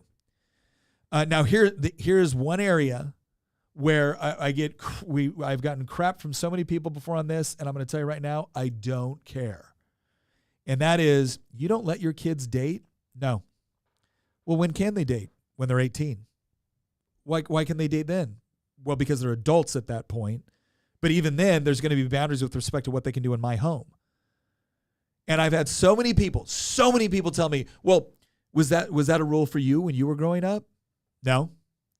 Well, don't you think that's a little hypocritical? First of all, no, because I didn't, I was the one setting the rules for myself. I didn't raise myself. Secondly, wouldn't care if it was, because my job as a parent is not to have you experience all the stupid decisions I made so you can have the same experience. My job as a parent is to help you navigate things based off of the experience of someone who has already been down that path so that you can make better decisions. I don't understand that criticism. Oh, it's so... Someone in here goes, dating is practicing for divorce. Oh, that's awesome, 100%. Dude, that's Wow. a coffee mug. That's a coffee mug. I don't understand that criticism. Isn't that hypocritical? I brought this up in a previous show episode, I think a couple months ago, about parenting. And I mentioned, I'm not a parent, but I was a kid once, and I had parents, and I can tell you the goal of parenting, anybody should be able to know this. Anybody that was a kid once should be able to know this. The goal of parenting is to raise children that are going to become better than you were. Well, that's true, but some people will say, okay, but how can they do that? You just said you have to create situations where they have to overcome challenges and adversity. Isn't this a part of it? Society's doing that already because they destroyed the dating market. Just want to say. So. Here's what it's you guys, I don't think it's junior high and early high school and stuff is just not the time. Think about how insecure you already are in that age range. And then you don't even have to be in love, you guys, for it to hurt to be dumped. Yeah. And someone's going to get hurt in this situation. And even if it's like this amicable thing and the whole deal, there is still pain involved in the idea of knowing that you are no longer preferred. You're no longer who the person prefers to spend the most time with. Well, why? And it makes you question a bunch of stuff. And the whole thing is, well, perhaps you were never meant to be doing that in the first place and you just aren't each other's type of person. Yeah. And now you realize that. The thing is Nick always, like in high school, always had this standard. He would not date people that he couldn't see a future with, which meant he didn't date very many people. And like he even had one situation when it was a little before Nick and I ended up together. Maybe, what was it, like a year before? I think it was a year and he was spending a lot of time with this one girl in high school. This was, Nick and I were just friends at this time. He was spending a lot of time because they were in yearbook together and the whole deal. And just that time maybe made them start forming an attachment.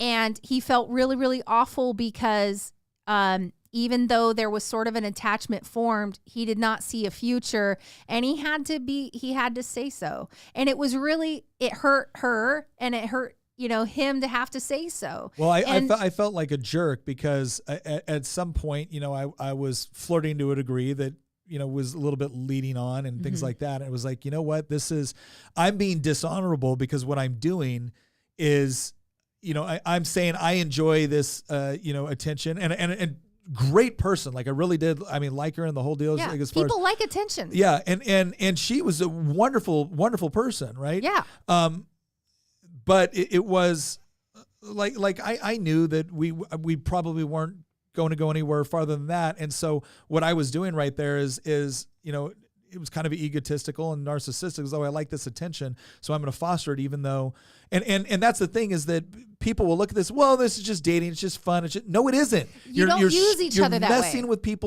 messing with people's emotions. You're messing with their hearts in an inappropriate way, in a way that you are not physically, emotionally, or spiritually mature enough to deal with.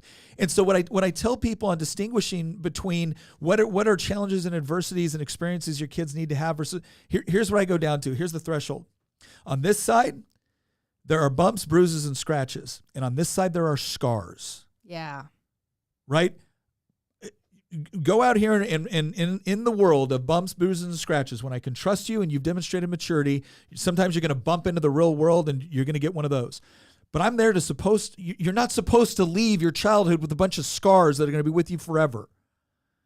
And one of the biggest ones are the emotional scars, especially when you allow kids to get physical too early on, because one of the biggest motivations now is that kid is being taught that this is all just a part of your expression and a part of your experience and a part of growing up. That is one of the biggest lies that children have been told by adults who made stupid decisions who want to feel like it's normal. They It want to wasn't feel normal. better about their You bad screwed up. decisions. You screwed up. You made a bad decision. You got hurt. You hurt somebody else. And now instead of using that wisdom to help your child navigate it so it doesn't happen to them, you're pushing them into it so you can feel better about your decisions. That's garbage. That is one of the worst things you could possibly do to your children. And it makes me want to slap the crap out of a parent when I see them doing it. So here's what I'll say. It is perfectly appropriate to allow your kids to be able to form like friendships. And of course, there's going to be times where they feel more emotional commitment to one person maybe than somebody else. They can see somebody that they see attributes or they're attracted to them or whatnot. One of the things that I did with my children, all three of them, because it's another thing dads always screw up on. Like, I'm going to protect my little girl, but I'm going to tell my son to go out there and just have a good time as long as you wear a condom. That's crap. You've just told all your kids that the rules are arbitrary, that they're sexist, and that they don't hurt them equally, and they do. They do. But I will tell you this much. The first time my little girl came to me and had a little boy that liked her, my response as a dad was like, I'm not going to get my shotgun or I'll beat him up. That was not my response. I was like, sweetheart, let me tell you something. You know, you're not allowed to date right now. Yeah, Daddy, I know that. I said, do you know why? And she goes, because it would be better to wait. I said, that's true, sweetheart. But here's what I want you to understand. I said, I love your mommy, right? We have a great marriage. We have a great relationship. I want you to have that. I am not the daddy that never wants his little girl to get married. No, I want you to, because I want you to have the same sort of amazing relationship that I have with mommy. I want to be a grandpa one day. I want you to experience all of that. And you know what? Any boy that shows an interest in you tells me right off the bat that he's seeing something. There's something about him that is getting it right. But sweetheart, one day you're going to meet the boy that, you want to marry. And the thing that you need to think about is, how much do you want to have to explain to him about experiences that you had? And I say the same thing to my son. How much do you want to explain to that girl that is just so wonderful and has just changed your world upside down? How much do you want to have to explain to them about all the things that you did before with a bunch of people that you kind of knew it wasn't going to be the one? Now, I say that, and a lot of people, they just feel that in their gut, right? And I get it. But it's my job to make sure that my children are equipped to be able to set them up for success within relationships as good as possible. My oldest daughter is now engaged, and I'll tell you what, she's engaged to a great guy. There's no greater blessing to a father than to give your permission to a young man that is going to marry your daughter because you are convinced he is going to lead spiritually. He has been emotionally respectful of your daughter. He has been physically respectful of your daughter. And she has been emotionally and physically respectful of him as well as herself. But that starts with letting them know, not just don't do these things because it's wrong or because it can hurt you. It's like, no, don't do these things because it's robbing you of something that's even better down the road. Or at the very least, it's making it harder for you to attain it. It's giving you more things that you're going to have to overcome in that relationship. That's not to say you can't overcome it. But why? Why would you want to? And what I found so far with my kids is that, because parents are baffled. They're like, your kids don't, you don't think they're dating. No, they aren't. No, they aren't.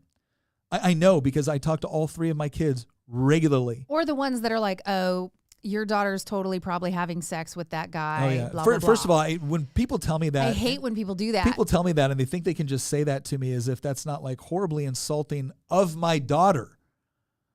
So look, I'll just put it this way. That is one area where, again, helping your kids navigate that and giving them something to look forward to that is not only beautiful and incredible, but but pure.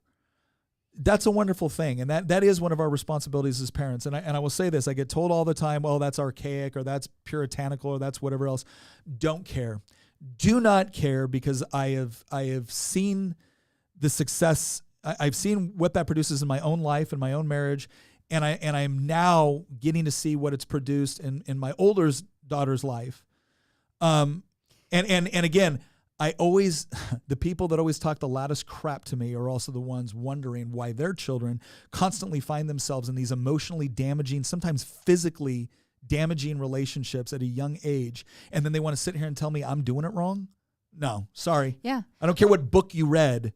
I'm seeing the results. And on the other side of that too, our kids, as they have grown up through this and had various friends in their lives who didn't have the same type of rules or convictions, like the kids maybe didn't have the same convictions that Lily had or Luke had or whatever.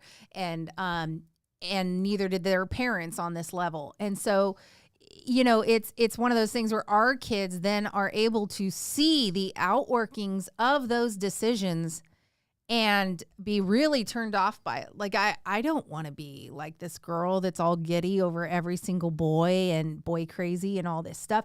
And then also, sometimes our girls have been there to help their friends pick up the pieces after being shattered by a boy. Yeah.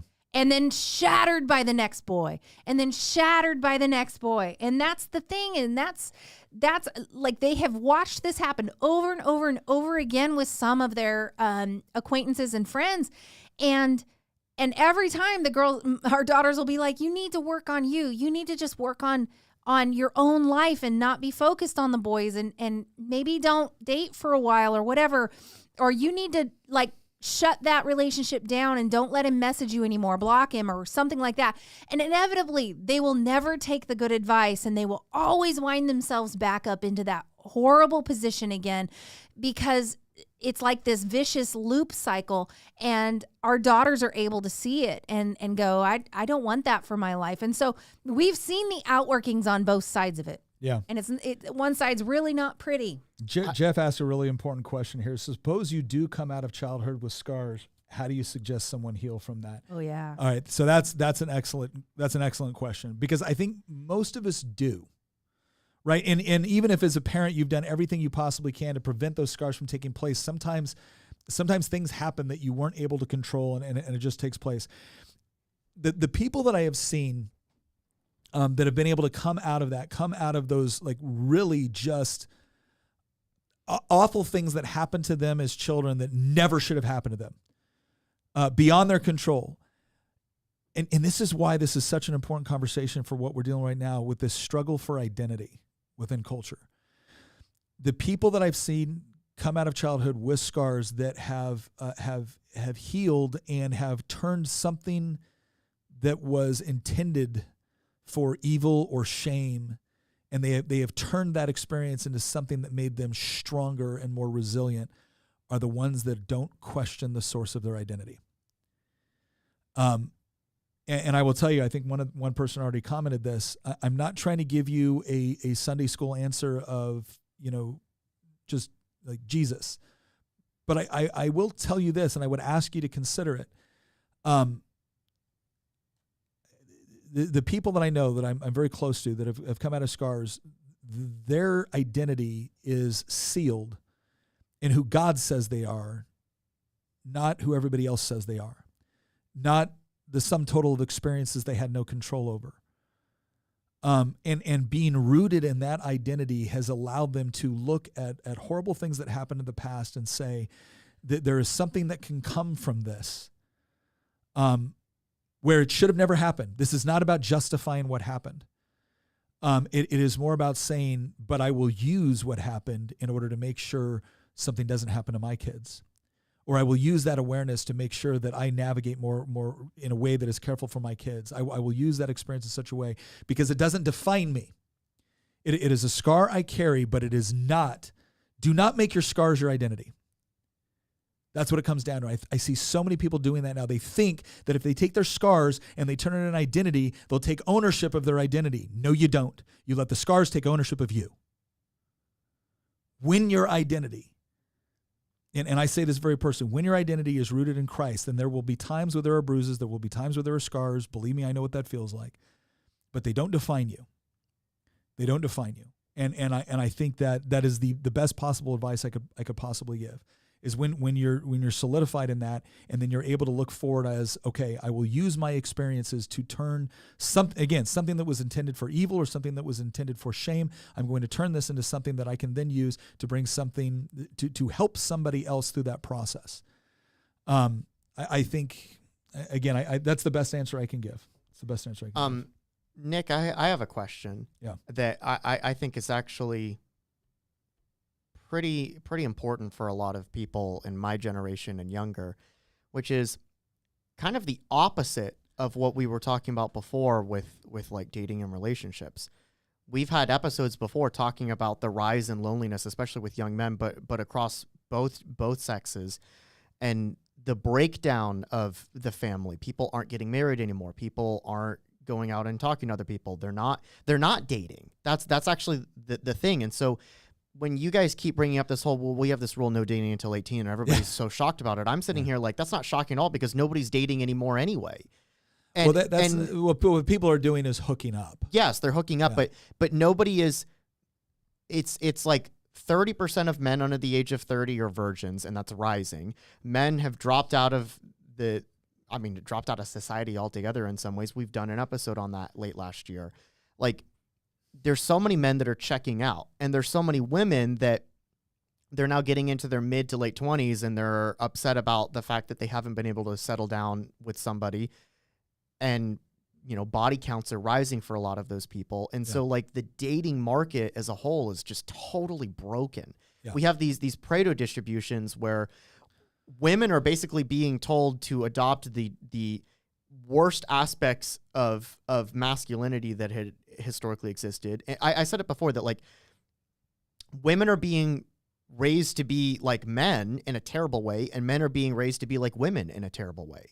Where in terms of dating and relationships, I feel like that has just totally destroyed it. So I don't really think the issue is stopping your kids from dating as teenagers until they become adults. I think the issue is more, how do you raise your kids to develop healthy relationships, not just in a sexual nature when they get older and become adults, but just in general, because I don't think that people are forming friendships. There was a story that came out.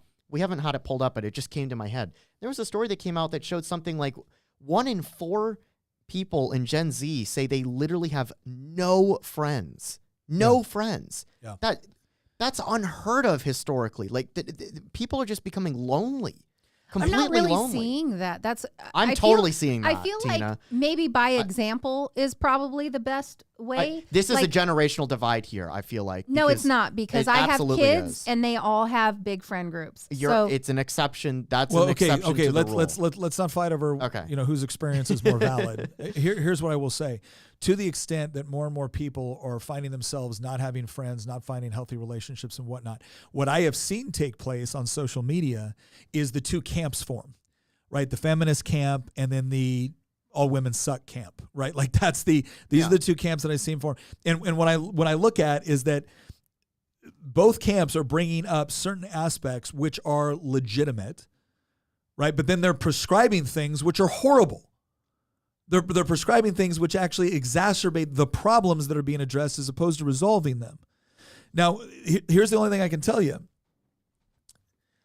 I think one of the things that has made it easier to exist within these camps, social media is one of them. You have the ability to interact digitally without actually being in the same place with a person. And that usually adds a degree of anonymity and, let's say, false courage. Oh yeah, it's one you can look at our chat sometimes and see that doesn't exist when you're actually talking with somebody in person. I've had people say to things to me online that I can promise you they would never say to my face. Right, so that's part of it. It's about navigating interpersonal situations beyond the digital. The other thing that I think is damaging, I'm sorry, this is just porn. And the reason, and that's not just for men. We always think this is a male problem, and it's predominantly a male problem, but it has increasingly become a female problem as well. So now what we're talking about is we have two forms of interaction. We have just like the friendship style interaction, or just the general, like, interaction of commerce or things like that, which can all be done online now, right? And then increasingly, sexual interaction is now moving to an online environment as well. And so what it is that there's this false notion that we've been able to supplant genuine interpersonal communication with the digital. And what's happening is the people that are adopting that are finding that this isn't fulfilling. But you know what it is? Super easy. It is super easy. And one of the things about human nature is that we are trying to get to an end state with as little effort as possible. And the internet has provided that. The internet has it's provided traditional social relations. It's not even traditional, genuine. What it is it's providing. Well, no, it's providing artificial, right? It's so what it's doing is that it may be giving you that, whatever, that serotonin hit, right? But what people are finding is that it's not complete. It's vacuous. It's empty at the end of the day. And then what ends up happening is there becomes an obsession with it because it's the only source that you can get that hit, right? And so you need more of it, and you need varying degrees of it, and you need different types of interactions with it. And more of it actually makes you less capable of engaging in the sort of genuine interpersonal relations that are the only way to get what you really want. And so the thing that I would say for anybody that's really struggling with that is that there's got to be a point where you put aside the digital, not because the digital is in and of itself wrong. I will say that I do believe that the porn or random sex is in and of itself wrong. I just believe that. I know we got some people in the jocks that disagree with that. Sorry, I disagree. It's wrong. It's wrong in part for, I think, moral reasons based off of my religious convictions, but I think it's also wrong when we look at the manifestations of it. Whenever I hear this, well, it can be done in a respectful way or it can be done in moderation. No, it can't. It's going to be bad. So the question is, if we want to overcome that as a society, we have a lot of men that are looking at it now going, yeah, but it's different when I have to do it because now I'm going into a field where so many people have bought into this that it's harder. Yep. Here's what I want to say to all of the men, to all the women out there that are looking at this, that watch a combination of stuff on maybe like the left-wing feminism stuff versus the guys that are watching stuff maybe on the manosphere stuff. Here's the first thing I want you to understand. I completely agree and feel genuine sympathy toward the difficulty associated with going out there and finding someone and having meaningful relationships and finding a wife or a husband or whatever it is. I genuinely agree with you. It has become more difficult than it was when I was in my 20s. I agree. The problem is the answer's the same. Right, I think people are so if what you're saying is that this is unjust, I agree, but the answer is not pointing out that it's unjust. The answer is seeking the just answer, seeking the true answer, right? And that is going to take sacrifice and it's going to take effort, right? This is the whole thing with, good times create weak men create bad times create strong men, blah, blah, blah, blah, blah, right? The whole deal. Again, the strong men have to decide to be strong men in times where they shouldn't have to be, right? They can sit there and complain about how unjust it is, or they can figure out what they need to do to improve it. And it's perfectly okay to look back and say, well, they had it easier then, but we got it tougher now, so let's buck up. But I will tell you this. Bad times do not just create strong men. Bad times also create weak men. They're the ones that in the midst of the bad times decided that they weren't going to rise to the occasion. They were instead going to complain about how everybody else had it easier than they did. And you will never get out of the bad times unless you allow it to turn you into the strong man. And so that's again, I don't mean that flippantly. I want to understand that I hear and I acknowledge the problem. And I hear and acknowledge that it's largely the fault of generations that came before you, not yours. But this is the time you've been given, so learn from it, rise above, and do better than they did. Because, quite frankly, your kids, your grandkids, society as a whole, they're absolutely depending on you to be able to do it. So, Nick, I have to read this off because chat's asking me to do it. I feel guilty for it because this is a straw man. I promise I didn't. This is not a paid actor. Jacob Frake says, anti-porn based on religion? Are you anti-learning too? And then he follows up with, Porn is educational if you pay attention to it. I promise this is not paid actor. Porn is educational if you pay attention to it. It also keeps young men who want to avoid unwanted pregnancy from making poor decisions. I hesitated to read this off because I thought this was too easy to just destroy. But I asked the chat, should I read this off to Nick? And everybody was like, do it. So, Nick, do you want to take a shot at that? So the underlying premise of the question is, if you're anti-porn, then you're anti-education because porn can be educational, right? That's okay, great. Yeah, that's basically his argument. So I want you to think about all of the other things that you could do in life that would make you, because there's, so for instance, if you robbed a bank and you went through the process of learning everything you needed to do to rob a bank, and the immediate benefit of robbing that bank was that you got education for the best ways to rob a bank, plus you got the money that you temporarily stole. Oh, but then you got arrested and now you spend the rest of your life in jail because it turns out that was a horribly immoral decision that had a whole bunch of negative consequences as a result to it. It would be absurd for anyone to suggest, oh, so you're against education? You're against temporary benefit as a result of engaging in this particular activity? No, I believe that there is such a thing as objective morality. And I believe that you can learn important lessons from doing horrible things. I don't think you should do the horrible things to learn those lessons. Right? This whole idea that you can learn stuff from porn. Yeah, and I think what you'll learn is a very bad way to interact with the opposite sex. I think it also teaches you to be a consumer. Yeah. It teaches you to only be a consumer and not to be a pleaser. Because if you think that those women are all having a great old time and getting to their conclusion as they should, you are totally like believing the make-believe. This dude is getting dragged in the comments. Wait a second. Does it said porn is educational? It demonstrates what not to do in significant relationships that you would like to keep. No, but listen, here's what I would say, because this is an argument that I hear He had sometimes. a second, by the way, I don't mean to interrupt, but he had a second point. Yeah. About how, this keeps men away from doing things and creating unwanted pregnancies. Okay, here's what I will tell you is that, okay, if these theories were true, then we wouldn't be dealing with the sort of crises that we are right now. Right? We just wouldn't. Like, it's not as if this theory of pornography has not played out within society. I would argue that it has played out and it is currently playing out, and people are not happy with it. So just on an existential framework, on an empirical framework, I would say that this is not producing the sort of results that we want. Secondly, I would think it's a very bad tendency to say here's a negative outworking of this particular type of activity, so we're going to give you a different negative activity in order to curtail the one that we think is worse. Brian Betts actually says, he's trying to frame up the question a little bit better for the other guy. He said, do you not believe that it is a benefit? Oh, hold on. No, I say it. He goes, do you not believe it is benefit for a young man to use porn to subdue urges?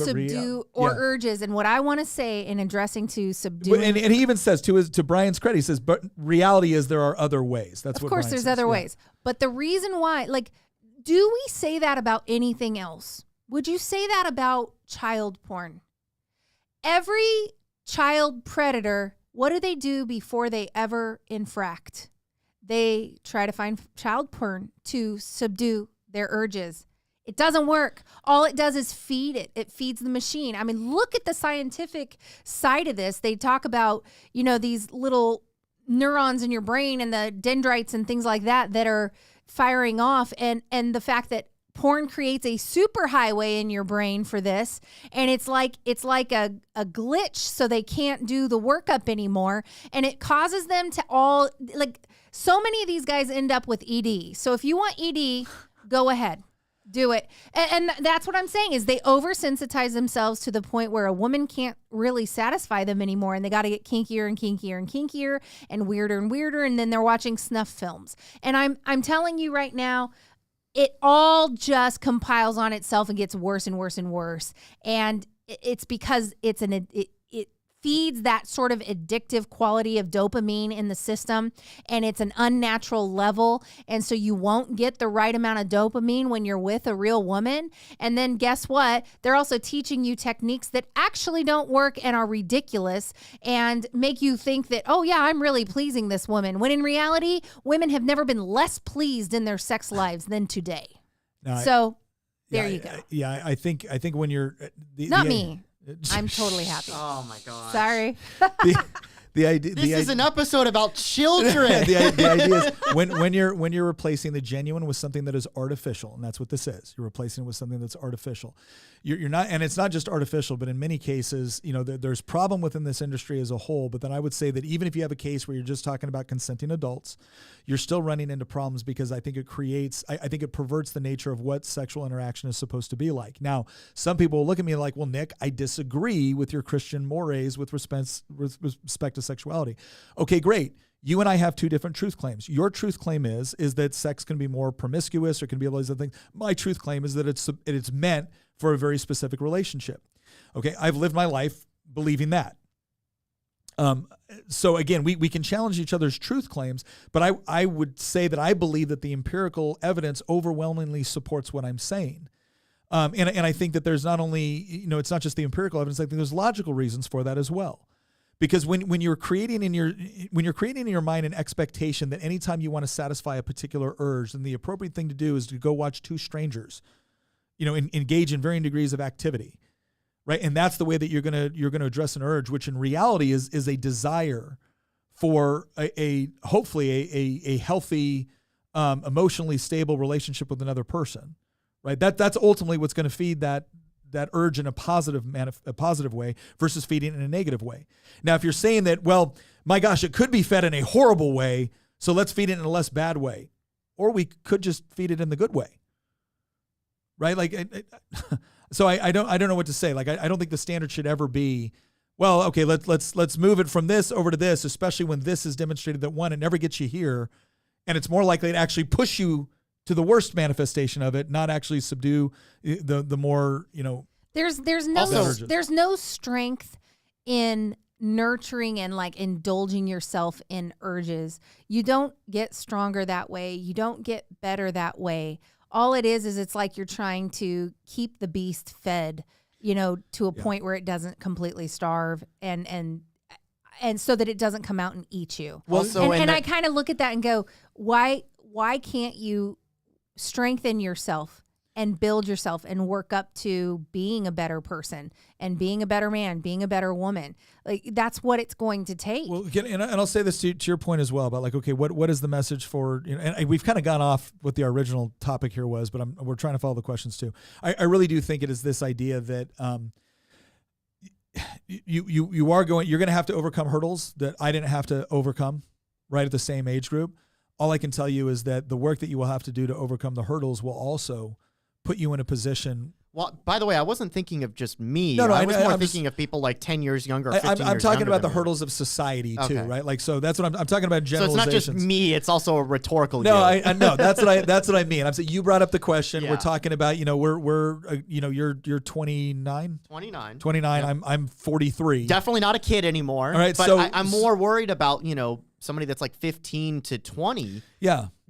Entering adulthood and you will never, let me put it this way. I don't think you will ever regret doing the hard work that you need to make yourself more spiritually, emotionally, physically, professionally formidable. Right? I don't think I'm going to start going to the gym. I don't think you will ever regret the work that you have to do that, and I think you will regret substituting that stuff for a bunch of meaningless online digital interaction combined with trying to scratch an itch through, pornography, which is again just another, digital artificial counterfeit of the genuine article. All right, so let me see. Do we have any more questions here specifically with raising kids? Oh yeah, there's one last. I know we question. got some on Rumble and we got some on the MTA channel too. So go ahead. Oh, never mind. I'll wait until we're at the end of it. Go ahead and ask that one first, because. Actually, this is a good one from Lego Spartan. How do you prepare your child to be ready for debates over topics of immorality, negative political movements, and their beliefs? Do you have any fear for them going with any of those beliefs? That's a good question. It is. So one of the things that we did with our kids early on, obviously we had a lot of conversations with our kids. Like we never believed in this idea that there's two things you never discuss, and that's religion and politics, because those things are pretty important. So you better understand where you stand, and you better understand why. And so an important thing for us, for our kids, is, again, whenever we saw them regurgitate something that we knew they had just heard from us, we would say, why do you think that? Mm-hmm. And then we would actually go at it from the other perspective. Because we weren't trying to create parrots. We didn't want them to be chameleons and just be whatever everybody else was around them. So if they made some kind of flippant comment that we know that they had heard us say, we would go through the process of, okay, why do you think that? Why do you believe that? Let's talk about it. What about this? What about that? And inevitably, sometimes, well, I heard you say it. Okay, but you need to understand why I said it, not just that I said it. And so we believed in exposing them to other ideas and whatnot when they were of an intellectual maturity to be able to think through that process. And it's another one of the reasons why it's so important to teach, your kids ideas of critical thinking. One of the things my oldest daughter has had to do a lot is she consistently finds herself in situations based off of her profession, based off of her interests, where she's like the lone conservative in the room. And one of the things that she loves to do is she asks people questions, or she'll share experiences. And one of the things that she has learned, and that she is much better than me a lot of the time, is this idea that when you are talking to someone that has very deep feelings about something, and you question them logically, they feel like their feelings are being invalidated. And so she doesn't lead right in with it. She acknowledges their feelings. She asks them about their feelings. She asks them about their experiences. She shares her own experiences, which are then relevant based off of what they've told her. And then she's able to have a deeper conversation to where over time she has friends that do not share her religious beliefs, do not share her conservative beliefs, but constantly come to her for advice. Because she's so compassionate, and they know her to look at things through a really clear, logical lens. And because she is established up front that she loves and cares about them. Yeah. And she loves and cares about them so much that she will tell them the truth when everybody else is just reinforcing what they're saying. And so when they want an honest answer, they go to Lily. Right? When they want an honest answer, when they're really concerned, they go to her. And I got to tell you, I cannot take a great deal of credit for that, because I have been, by the nature of politics and whatnot, I found myself in very adversarial positions at times. And a lot of that's my fault. I should do a better job of actually pulling back at times and asking questions. Now, thankfully, some of the experiences that I've shared with her and how we developed this were those times where I actually pulled back and asked questions instead of just going for the jugular. I think just to push back on that just a little bit, I think you are the person she learned that from, Nick. I don't think that, there's a lot of fight in you. And usually I think that what it is you kind of, if you take the time to know where the person's coming from, it tamps down that fight pretty hard. You will, I feel like she did get this from you. But anyway, that's just me. I appreciate it. It does because you've always been the one that's been really, really good at asking the questions, and I'm the one over here like, no, that's wrong, and you're an idiot, and here's why. You need both. But no. Nick's approach is fantastic, because one of the biggest not always. No, well, usually it's fantastic, because one of the biggest hurdles that conservatives have is that we approach things analytically on so many fronts. And there's this old adage that, people don't care how much you know until they know how much you care. And there's definitely, as corny as that sounds, there's a lot of truth to that. And when you consider that so much of our dialogue today is emotionally driven, as much as it might be frustrating. Yeah. Having the ability to confront things from the perspective that you just outlined right there is ultimately how you know what it is? It's how you avoid the black pill ending that I keep talking about in so many of these episodes. Yeah. Right? The whole right wing, loses its mind, and you have the collapse of the dollar, and you get the takeover and the fascist jackboots marching down the street and just all of that stuff, right? If you want the white pill ending, that's how you get the white pill ending is the approach that people like Lily have taken, and she got it from learning it from you. Well, so I think there was a lot of things where she just did an excellent job of kind of taking. I think she does a very good job of separating the wheat from the chaff. Yeah. at times coming. Steve's got a question that I really want to get to. And I would like to also answer that question too. Okay. So when I was going to defer to you. Okay. Steve, Nick, I have married a woman with 2 kids I love. My daughter's in high school, so she has not had my love and instruction for most of her life. Any advice, babe? Okay, so I'm going to give some advice on this because I have a stepfather who is the man who, I view him as the man who helped form who I am. And he's incredible. And I will tell you that one of the things as that daughter with my dad, even when I went through some of these, harder times in my teen years and maybe he was worried about me or what, he didn't always just go through my mom. He would talk to me let me just tell you, side by side time. He would side by side with me do things like he liked to refinish cars, like fix cars, and we would be out there sanding our fingerprints off, like bondoing cars, like working on cars together. And he taught me to change my oil in my car and change my spark plugs and how to change a tire. Like he taught me all those things. And it's probably stuff girls don't typically like to do, but it's really important. And it's not just because you're teaching her skills. You're showing her that you love her by spending the time to equip her. And so even if at the time she feels like it's not very fun, it gives you the opportunity to side by side share insights of truth, share your advice about all kinds of other things. And it also gives you an opportunity to ask questions about what's going on in her mind. And so I would say spend side by side time without a motive, like without the motivation of I'm going to preach at you a bunch of things. It's that show her that she matters in your life and that you're willing to help her gain skills that are going to help her in the future. And then also ask questions about what's happening in her mind. If she knows that you are interested in what's going on inside of her mind, she's going to feel loved from that. And I think, it may be kind of late in life. I don't know how long you've been her stepdad, but daughters just need to know that they're loved, and it doesn't have to necessarily be like, oh, I need to be hugged 57 times a day, and I need you to tell me you love me 50 times a day. No, it's I need side-by-side time, learning or laughing together or joking around together, just spending time, whatever that looks like for you, and invest in that way. That will give you the foot in the door to say, hey, I noticed that X, Y, and Z is going on. How do you feel about that? Do you want any help in this area? Can I share a story from my past about that's similar to this and how we got through it to help you through it? There's a lot of ways to do this, and all of these things are things my dad did. And I'm telling you, I would not be who I am today if I did not have my stepdad to be a father figure for me, because my real dad, he was in my life, but it just was a really different situation. I won't go into all of that, and I loved him. But my stepdad is the man who shaped me into who I am.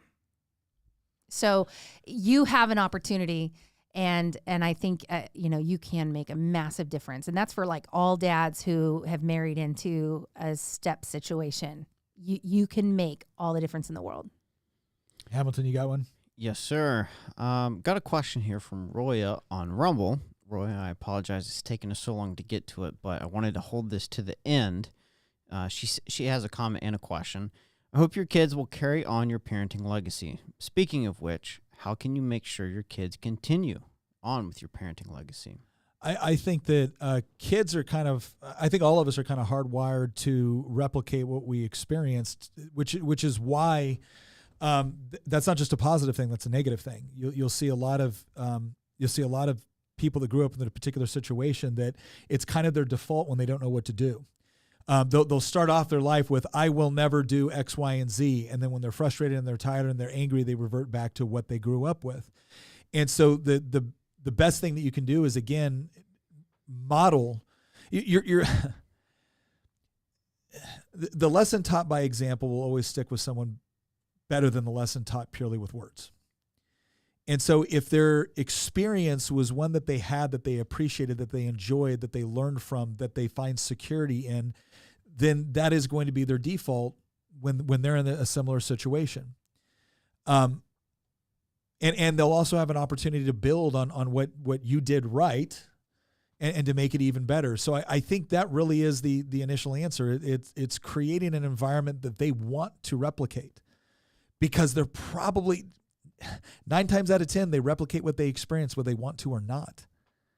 But if you provide them an environment that they want to replicate, then the probability that they are going to just goes up exponentially. And so I think that's an important component. I think also that this I think is really, Mark Driscoll talks about this, Pastor Mark, and I think he's right. He goes, we have this saying that we talk about when your kids get married to someone else, they're adding to your family. And he's very adamant, like, no, they're making their own.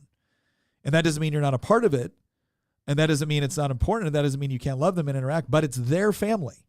And you need to allow them the space to be able to raise that family in such a way. And this is something too that was one of the final points that we had on here as well, is this idea of being the harbor in the storm. If you have established a relationship where you've built your kids up, they're confident in what they believe, they're confident in what they want to achieve, they go forward, they get married. We were very much involved with when it's funny, my daughter's fiance, his name is Nick. And they had dated for a while, and he was always incredibly respectful, and there was always boundaries. There still are, because they're not married yet. But Nick came and talked to Tina and I before he asked Lily to marry him. Asked for our permission, not just our blessing. And I will say that part of the reason why he did that is because he's respectful. The other reason why he did it is because he hadn't. It would have been the first question Lily would have asked him. Did you ask my father? Did you ask my mother? Because, and that's not because we've raised her in some sort of authoritarian nightmare. It's because we've built a relationship to where she wants to know what we think. She knows the decision is ultimately hers. She knows we can't stop her, but she wants to know what we think. And she made such a good choice. Yeah. That, oh my gosh, she did. Nick and I knew, we used to talk, we'd go upstairs in the evening and visit and talk about, the day or whatever, and talk about how much we love him for her. Yeah.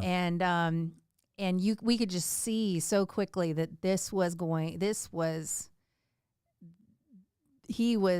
we were pretty positive the one for her.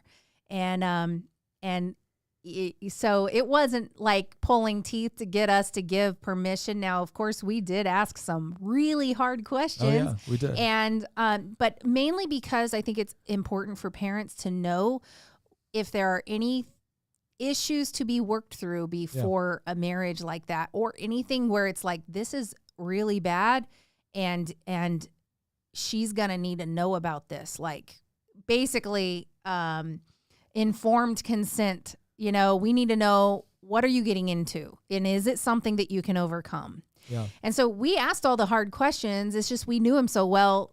We were pretty positive we already knew the answers. And so I'm telling you. Well, I think I am so happy about who Lily chose. Well, and to your point about how do you get them to foster that? Chances are, because of where Nick works and all, they're going to live fairly close to us. Now, that could be an invitation for a parent to constantly meddle in their kid's marriage, and then when they have kids, to meddle in how they raise their kids. I will tell you right now, we are absolutely determined they have to be able to have their space to work through that. I can tell you right now that if I get a call, and I don't think I ever would, but if I get a call like, Daddy, Nick made me mad, because I'd be like, you need to talk about that with your husband, sweetheart. Unless there was something really wrong, but again, full confidence, that's not going to be an issue. Same thing with the kids. I want to sit there and watch my grandkids, and I want to spoil them a little bit. I want to do all those other things. But when they say, hey, when Lily and Nick say, hey, Dad, Mom, whatever, kids need to be in bed by 8. They're going into bed by 8 because it's going to be like, Dad, would you stop riling the kids up right before bed? That's going to be. But it's going to be something where I need to respect that this is their establishment. And so here's what I would say. your role and responsibility, I think, changes as a parent, and the way that you assist them in developing their own establishment is by you're that safe harbor in the storm, that where when they want your advice or when they want to ask you about something, you can provide that and you can offer that, but you respect them enough to be able to go through that and make their own rules and make their own parameters, and then also respect that when you're watching their children or things of that nature. But it all starts from what you've modeled for them. I had a question right here. Reblast question. I was 19 years when I was born with an illness which shortens my height and makes my bones very weak. I want to have kids, and there is surgery that makes sure my offspring do not get my illness. Should I? Listen, that is a very deep question. I don't. There's one thing we're always cautioned about here. Like we're generally not giving medical advice, financial advice, or legal advice. Here's what I would say. I think I don't know what the nature is of that surgery or what the probability is or whatnot. I think be careful with anything that potentially puts your health at significant risk in order to do something. But that is going to be one of those decisions that I think you're going to have to make through a lot of prayerful consideration of what you want to do. And again, not having the details and certainly not having the medical expertise, I don't want to give you a definitive answer on do this or don't do this. I would just say that, make sure that you're not doing anything that's putting yourself at significant risk. There's a lot of promises that we get sometimes with medical procedures that don't necessarily manifest themselves the way that they should. There's other things that can be absolutely life-changing and wonderful. You're going to need to do the proper research on that and then come to the conclusion on whether or not the risk versus the benefit you think is significant enough to do this. But because I completely understand the heart of saying, I have had to struggle through something, and if I do this, my kids potentially won't have to. There's a strong desire to want to be able to do that. So I would just say make sure that you're confident in what the risks are associated with it, and that's something through prayerful consideration, a decision that you make. There's another one here by Steve. Can I? Oh, yeah. Sorry, go ahead. Nicole O question. She said, can you expand on the questions asked? What issues, experiences would put you on the fence? Let's see. If she individually and they as a couple would have to overcome. Okay. So basically, when we gave permission to Nick to marry Lily, like what type of questions are there that we need to know whether or not they need to be either worked through or if they were like deal breakers. Yeah. Well, a lot of that would stem from, do they have any like really unhealthy things that they are currently not on top of? Like they haven't figured it out. Yeah. So habits, addictions, beliefs. Is the guy an alcoholic? What's his alcohol consumption like? Does he have a really volatile relationship with his family? That's something that would have to be dealt with and worked out. Is he addicted to porn and hiding it? That is something I've seen many, many marriages completely fall apart within the first couple of years because of discovering a porn addiction. And I'm telling you right now, Christian men that were supposed to be Christian. And increasingly Christian women. And women who like I know of one where they waited to have sex till marriage and the whole deal. The entire marriage imploded because of porn, because he never revealed that. He never repented for it. And even after it was revealed, he tried to make excuses for it. I'm telling you, that's one of the ones where I saw that unfold with some folks. And I made a mental note at the time, whenever a boy asks our daughter to marry him, we are asking this question. And things like that. Those are big. Addiction's a huge one. And then that can be substance abuse, abuse in the family is there, things like that, because if the family smacked each other around growing up, there's a good chance he might think it's okay to smack her around. And that's a good way to get unalived over here. Yeah. Steve, there's a reason why I have guns and pigs. Anyway, Steve Daniels said, Nick, so my daughter doesn't show that confidence. She is not good at all with confrontation, even with me who is on her side. How do you change that? So here's one thing I also want to say. There's obviously people have different personality traits, right? Introversion, extroversion, things of that. I don't think we should get too caught up in this idea that, I'm this or I'm that, and therefore I can't learn how to do these other things. However, a lot of times what more extroverted people identify as not being able to deal with confrontation is in some cases, not in all, but in some cases, just a very, very different way that they deal with confrontation. So sometimes people don't deal well with confrontation because the way that they've interacted with confrontation before has always put them on the losing end. And so they've never developed, if you don't develop any victories in dealing with confrontation, your objective is going to be to simply avoid it at all costs. And so part of it is sometimes getting in conversations with someone or with your children or whatnot, where you know how sometimes you kind of let your kids win.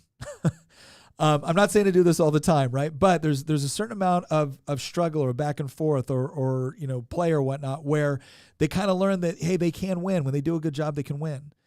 And sometimes giving them that experience where it is very powerful when you tell your kids, you know what, that's a good point. You're right. That's a good point. All of a sudden there was some sort of struggle. There was some sort of question. They said something that was genuinely good and you rewarded them for it. That's a victory in confrontation. And so we used in the military, we used to call this confidence targets.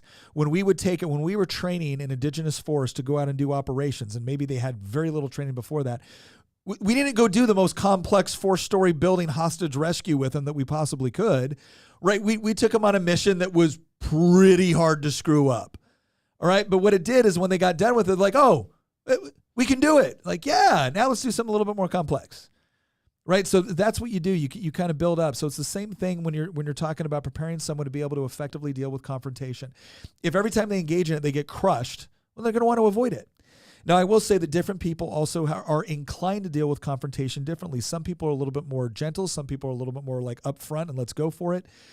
What I would say is don't try to turn your method of dealing with confrontation might not be the ideal. It may be ideal for you and your personality type. It might not be the ideal for them and their personality type, right? Again, I go back to the example of my daughter. I'm a little bit more on the nose up front, right?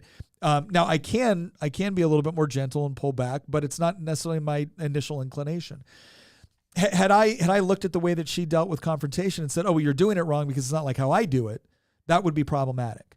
So 2 things. 1, identify the best way to deal with confrontation within kind of the natural personality that your daughter has, and then find ways that you can engage in stuff that are not like openly hostile, but there's a confrontational element. There's a question that needs to be answered. There's different ways that it can be answered. And when she offers a good solution, that's a great time to give someone a win. That's a great time to teach someone that when they engage, they can actually come out on top. They can actually win. But if they never experience that, then their natural inclination is going to be to just avoid it at all costs. All right, I think we had another question here. Sorry, I'm like going way down in the comments. I think we Question, probably... My daughter is 22. My son is 20. Her father is a drug addict and alcoholic who is very successful and also very verbally and emotionally abusive. He bought them cars and no communications right now. How to fix? Okay, gosh, how to fix? Here's what I would say. I think kids pick up far faster than we think they do that material well-being is not the same as genuine affection and care. Now, at a time where, and you will see this, you will see people who engage in abusive activities who will try to make up for it in other areas. So rather than actually deal with the verbal abuse or deal with the addictions or deal with anything else, they'll try to use the mechanism they do have, money or power, in order to try to win affection. And it always creates very, very bad relationships. So I don't know what you can do with respect to his behavior and what he's doing. All you can do is with respect to what your behavior is. Now, it is a lot of times damaging when estranged wives and husbands start trying to use the kids as leverage against one another. I will tell you that one of the things that I think my parents did excellently when they got a divorce at 3, well, I was 3 years old, when they got divorced, there really was never any history. There was times here and there, but no history that I can remember of them trying to use the children as leverage against one or the other. That was very important. I will say this. There were times where financially one parent was in better shape than the others, or at least superficially. If you find yourselves in a situation where, again, someone is attempting to use material goods to win a relationship with someone, all I can say is that I don't think it ever really works. Now, if you try to interpose and say, well, that's all about this, or that's all about this, or that's all about, all of a sudden, now you're the one that's You're the bad making guy. yourself the bad guy. You're the bad guy because you're trashing gifts that they're giving that they want to receive. I think They will come to see the truth. They don't necessarily need.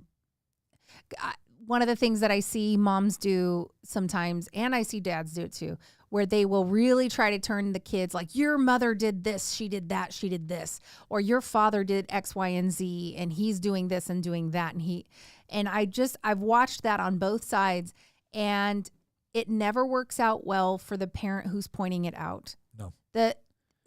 All of those things might be true. Yeah. All you can do is hope, kind of talk to your kids about what they might notice or how things are going and how it makes them feel. And how do you feel about this or how do you feel about that? But try your best not to impose your feelings about it onto the kids, because at some point you become the bad guy. I watched it happen with my aunt. I mean, like, she made her kids feel like they were not allowed to love their dad. Yeah. And what that did is, I think to this day, one of the kids doesn't talk to her anymore. And let me tell you, the dad was doing really wrong things, but it was the mom who lost the kid. Why? Yeah. Because she couldn't let them come to their own conclusion on it. And chances are they would have. They would have recognized what was going on, and on their own. And so I see it all the time, and it's very, very toxic. It causes the kids to feel like they're gonna be in trouble if they like something the other parent did. And this is tough too, because the idea is there's some answer that can be given that will help you navigate this without difficulty. There isn't. This is one of the biggest tragedies about divorce, even though sometimes it can be justifiable. The tragedy is that there are always going to be problems with it. Sometimes you can look back and say, well, the nature of the marriage was so abusive, or there was so much infidelity that it couldn't survive, and so it had to break apart. And I can appreciate that, but it's not going to mean that there's not going to be other problems as a result of that. And so I would say, I think Tina's right. That was my experience as well, dealing with multiple divorces in my family, was that the parent that essentially focused their attention on making sure that we felt love and we felt safe with them, and didn't try to deny us a relationship with the father, didn't try to tear him down or anything like that, that developed a great deal of respect for that parent. Now, I will say this. There are going to be times where if the other parent is doing that, you're going to feel like you're at a competitive disadvantage. Because if you're not running them down, but they're running you down, well, then at what point, especially if they can provide all these like financial things, at what point do you defend yourself? And the thing that I would say is that I believe this to be true. I believe this to be true, and that's all I can tell you is what I believe to be true. I think the best evidence is in your conduct. I think the best evidence is not in trying to disparage them. It's to try, well, they said this about you. Well, sweetheart, that's not true. But I want you to have a good relationship with your father. That's a true statement. Now, it may mean that the father has to go quite a bit, right? But it's a true statement that you want him to have a good relationship. If the father bought them something, don't make the item that was purchased evidence of how much he doesn't really care, because if he really cared, he'd do X, Y, and Z. Well, it looks through clarification like the father bought vehicles for the kids, and now the kids aren't communicating with her. Oh, it's the other way. Okay. So I would say on that one, look, they're 22 and 20.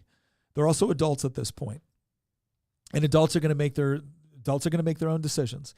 And if they've decided that they're not talking to you because of something like that, and again, who knows? I don't know all the surrounding things, right? I just know this couple pieces of evidence. I would say as a parent, you're always, if I found myself in this situation, my desire would be to have a relationship with my children. It's not to correct their dad's behavior. That's not my responsibility anymore. It's not to try to turn them against their father. That's not my responsibility either. My job in that moment is I want to have a relationship with my kids. How do I do that? And I will do the things that demonstrate love toward them, and that's what I will try to do. And I can do that without bringing him up, So that would be the best. That would be, I think, my response to that. And it would be difficult at times, because obviously it is unjust for your children to cut off communication with you if it's simply because you can't provide the same material wealth that somebody else can. That's unjust. That's unfair. The question is what's your objective? If the objective is to maintain and carry about that relationship, then that's what you focus on. And it doesn't mean that you have to try to, go into debt to provide the same. Not at all. In the midst of someone doing the wrong thing, you do the right thing. And I know that sounds overly simplistic, and I certainly don't want to discount for a the absolute mental and emotional anguish that you're probably going through from not only being denied that relationship, but also feeling like that it's incredibly unjust. But I don't know a better solution than to simply continuing to reach out, continuing to demonstrate that you care, and not trying to make this a competition between you and him, and never putting them in a position where it's a competition between you and them. Because eventually what usually ends up happening is children see through it over time. Sometimes it's when they're adults, there's that moment where, their affection was won over because of material things. And then, or maybe even because they were, having poison about you put into their air. At some point they realize it. At some point they reveal themselves. At some point they realize it, and they usually come back, and they are all the more grateful for you that you never put them in that position. But I can't tell you how long that's going to take. I think okay. we need to wrap it up. All right. We got a couple more. We got one more question. All right. Go. Is that from Lego or? No, I posted it. All right. Wait, let me go with Lego and then I'll go to questions. Legos. Last question from me this video, I promise. What is the message what is the message lessons you want your kids to learn or gain from both you and your wife?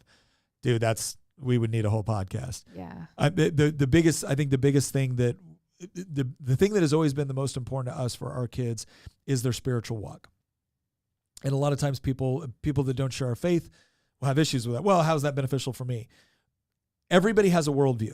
Everybody. You can't get away from it.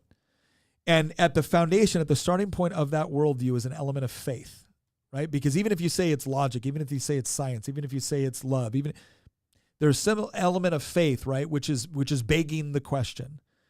And our number one concern with that goes back to what we were saying earlier about dealing with scars and everything else. I firmly believe that if my children were building a foundation for their lives in the identity that they have in Christ and what that means for them with respect to the fact that they are, no matter what else happens in life, they are loved, they are beautifully, wonderfully created, and they have a special and unique purpose in their life that only they can fulfill. You start off your entire worldview with conviction and belief in that it's your belief, not just something that was transferred to you by your parents, but it's your belief. I believe it first because it's true, but from just a purely practical standpoint, the power that sets you up with in the rest of your life that no, I have a purpose, I have meaning, I am loved, and there's going to be bad things that happen in this world. There's going to be bad things. It's no shock when it does. These people that teach their kids a version of Christianity that's the prosperity doctrine, that if they just do it all right, life's going to be rainbows and lollipops, and they're going to be rich. That's heresy. We teach our kids that you're loved, you have meaning, you have purpose, but bad things are going to happen. Don't be surprised by that. Bad things are going to happen, but you've been equipped with what you need in order to challenge it, to be able to go through it and be able to become stronger and better as a result of the challenges. And at no point do any of those challenges affect that you are loved, that you're beautifully wanted, created, and that you have a meaning and purpose in this life. And I think that really equips people to be able to overcome the challenges they face. Christian has a question. It says, how do we raise our kids to know the government is covering up the truth about UFOs? All right, next podcast. All right. Listen, I thought that was a good way to get a laugh at the end. We've got almost 3 hours on this, and in large part it was because doing my favorite thing on this podcast, which, believe it or not, is questions. Not just me, just us coming up with stuff, but you asking us questions, because that tells us what you really want to talk about. And chances are, if you have the boldness to ask the question, there's 30 other people that are wondering about it. So thank you very much for the participation. I can't thank you enough. I want to thank again to Chris, because Chris is the one that inspired us to have this episode and to have these discussions. I want to thank Lego. Thank you very much for the donation. Also, thank you for your questions. For those people that are wondering, maybe this is your first time engaging on a live podcast, the questions make it more fun. The audience interaction makes it more fun. To Christian's question, how do you We were having an argument about this. How do you raise your kids to believe that the government is in fact covering up UFOs? Here's what I'm going to tell you. I'm going to answer that, and then we're going to close out. There's a debate going on right now in the Making the Argument podcast on whether or not we should have a UFO episode based off of everything that's going on with the congressional hearing of it. So here's what I'm going to ask. Here's what I'm going to ask our audience to do. If you want to join our community chat, if you want to have some influence on future episodes, the best way to do that is to go on, join our community chat through Circle. You got the links in the podcast here. And go on, you introduce yourself, and we have an area called Episode Ideas. And I would say probably 60% of our episodes now come from the ideas that we get within that, if not more. So if you think of that, then I just want you either on here in the chat, go on there and just say whether or not you agree with Christian on whether or not we need a dedicated UFO episode. Because I'm going to tell you right now, I'm a skeptic, not only of these whole hearings, but I'm a skeptic of whether or not this is a good idea for a podcast episode. You didn't even watch the hearings. But if you, as the audience, decide that you would like to see something like this, well, then maybe I will reconsider. Ellen, thank you again as well. Hamilton just posted it. Should we have an episode? Good I gosh. think Christian should pull the best clips of the hearing, and we should do like back and forth. Yeah, if Christian wants to do this episode, then Christian can do all the work on the outline. All right, completing all of this and wrapping all of this up. Hold up, real quick. Yeah. In Circle, you can see it up here on the screen now. I just made a post. You can comment on this post under podcast and vote yes or no on whether or not we should do it. All right, so you can go right on there. It's on there. You can see what the Circle chat community looks like. It's been a good episode. It's been fun. I really appreciate the audience participation. I absolutely do. Here's the other thing. I'm just going to close out with this. Look, raising kids is incredibly difficult, and now more than ever, you're raising them within a society and a culture which tends to be very, very hostile toward Christian viewpoints, religious viewpoints in general, but I would say specifically Christian viewpoints, definitely conservative viewpoints, traditional concepts of masculinity, femininity, what marriage should look like, just basic concepts of right and wrong. And it can seem very, very overwhelming. All I will say is that despite what so many people would have you believe about who is the greatest influencer on your children, study after study continues to show that it is still the parents. And the parents that really try to make that effort to be involved in their children's life. Have the ability to cut back against what we call these generational gaps, where it's like mom and dad just don't understand because they grew up in a different time. Well, if you're growing up and you're experiencing things with your children, and you have these shared experiences between the two of you. I remember one of the things that my mother did that she was adamant about was that she wanted to create these little experiences that we had with her. And it provided this connection. It provided references. It provided stories. It provided memories that were special with her.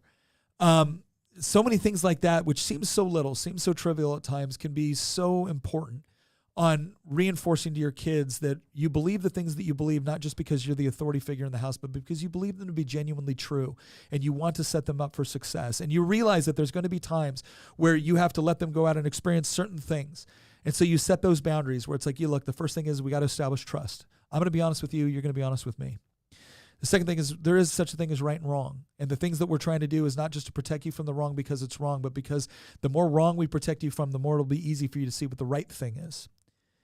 Right? And then once they establish that trust, once they establish that maturity, once they start to demonstrate that they're learning the lessons that you teach them, you give them a little bit more rope to go out there, experience things. And again, what are you doing? Bumps, bruises, scratches, that happens. It's good for them, builds character. Scars, deep emotional, spiritual, physical scars. That's what you're trying to protect them from as kids, because you're trying to allow them to be able to develop those own capabilities, that awareness, everything that they need to be able to successfully navigate life. And yes, they're going to bump into things, but your job as a parent is to prevent those major things from happening. But ultimately, if you're raising your kids with a worldview where they know they are loved, right, that there is a moral law and there's a moral lawgiver, and you're not it, right? But you're loved. They were created for a purpose, and that your job is to make sure that they have the ability to fulfill that purpose, and that you're going to be there to help guide them. But as they get older, you're going to go from driving the car, from sitting in the passenger seat, from sitting in the back seat, from kind of looking to the side, and just always being there, being the harbor in the storm, but allowing them to go off and celebrating their victories and being for them in their failures. I think you're going to find that you raise children that are confident in the world that they're facing, no matter how bad it gets at times, in part because they know they're loved and they know where home is. So I would encourage you, look for the opportunities to be able to do that. Hopefully some of the experiences that we shared today are useful and helpful in that process. Once again, thank you for the suggestion for the show. Thank you for your interaction. We look forward to our next episode, which may or may not be about UFOs. And we will see you next episode.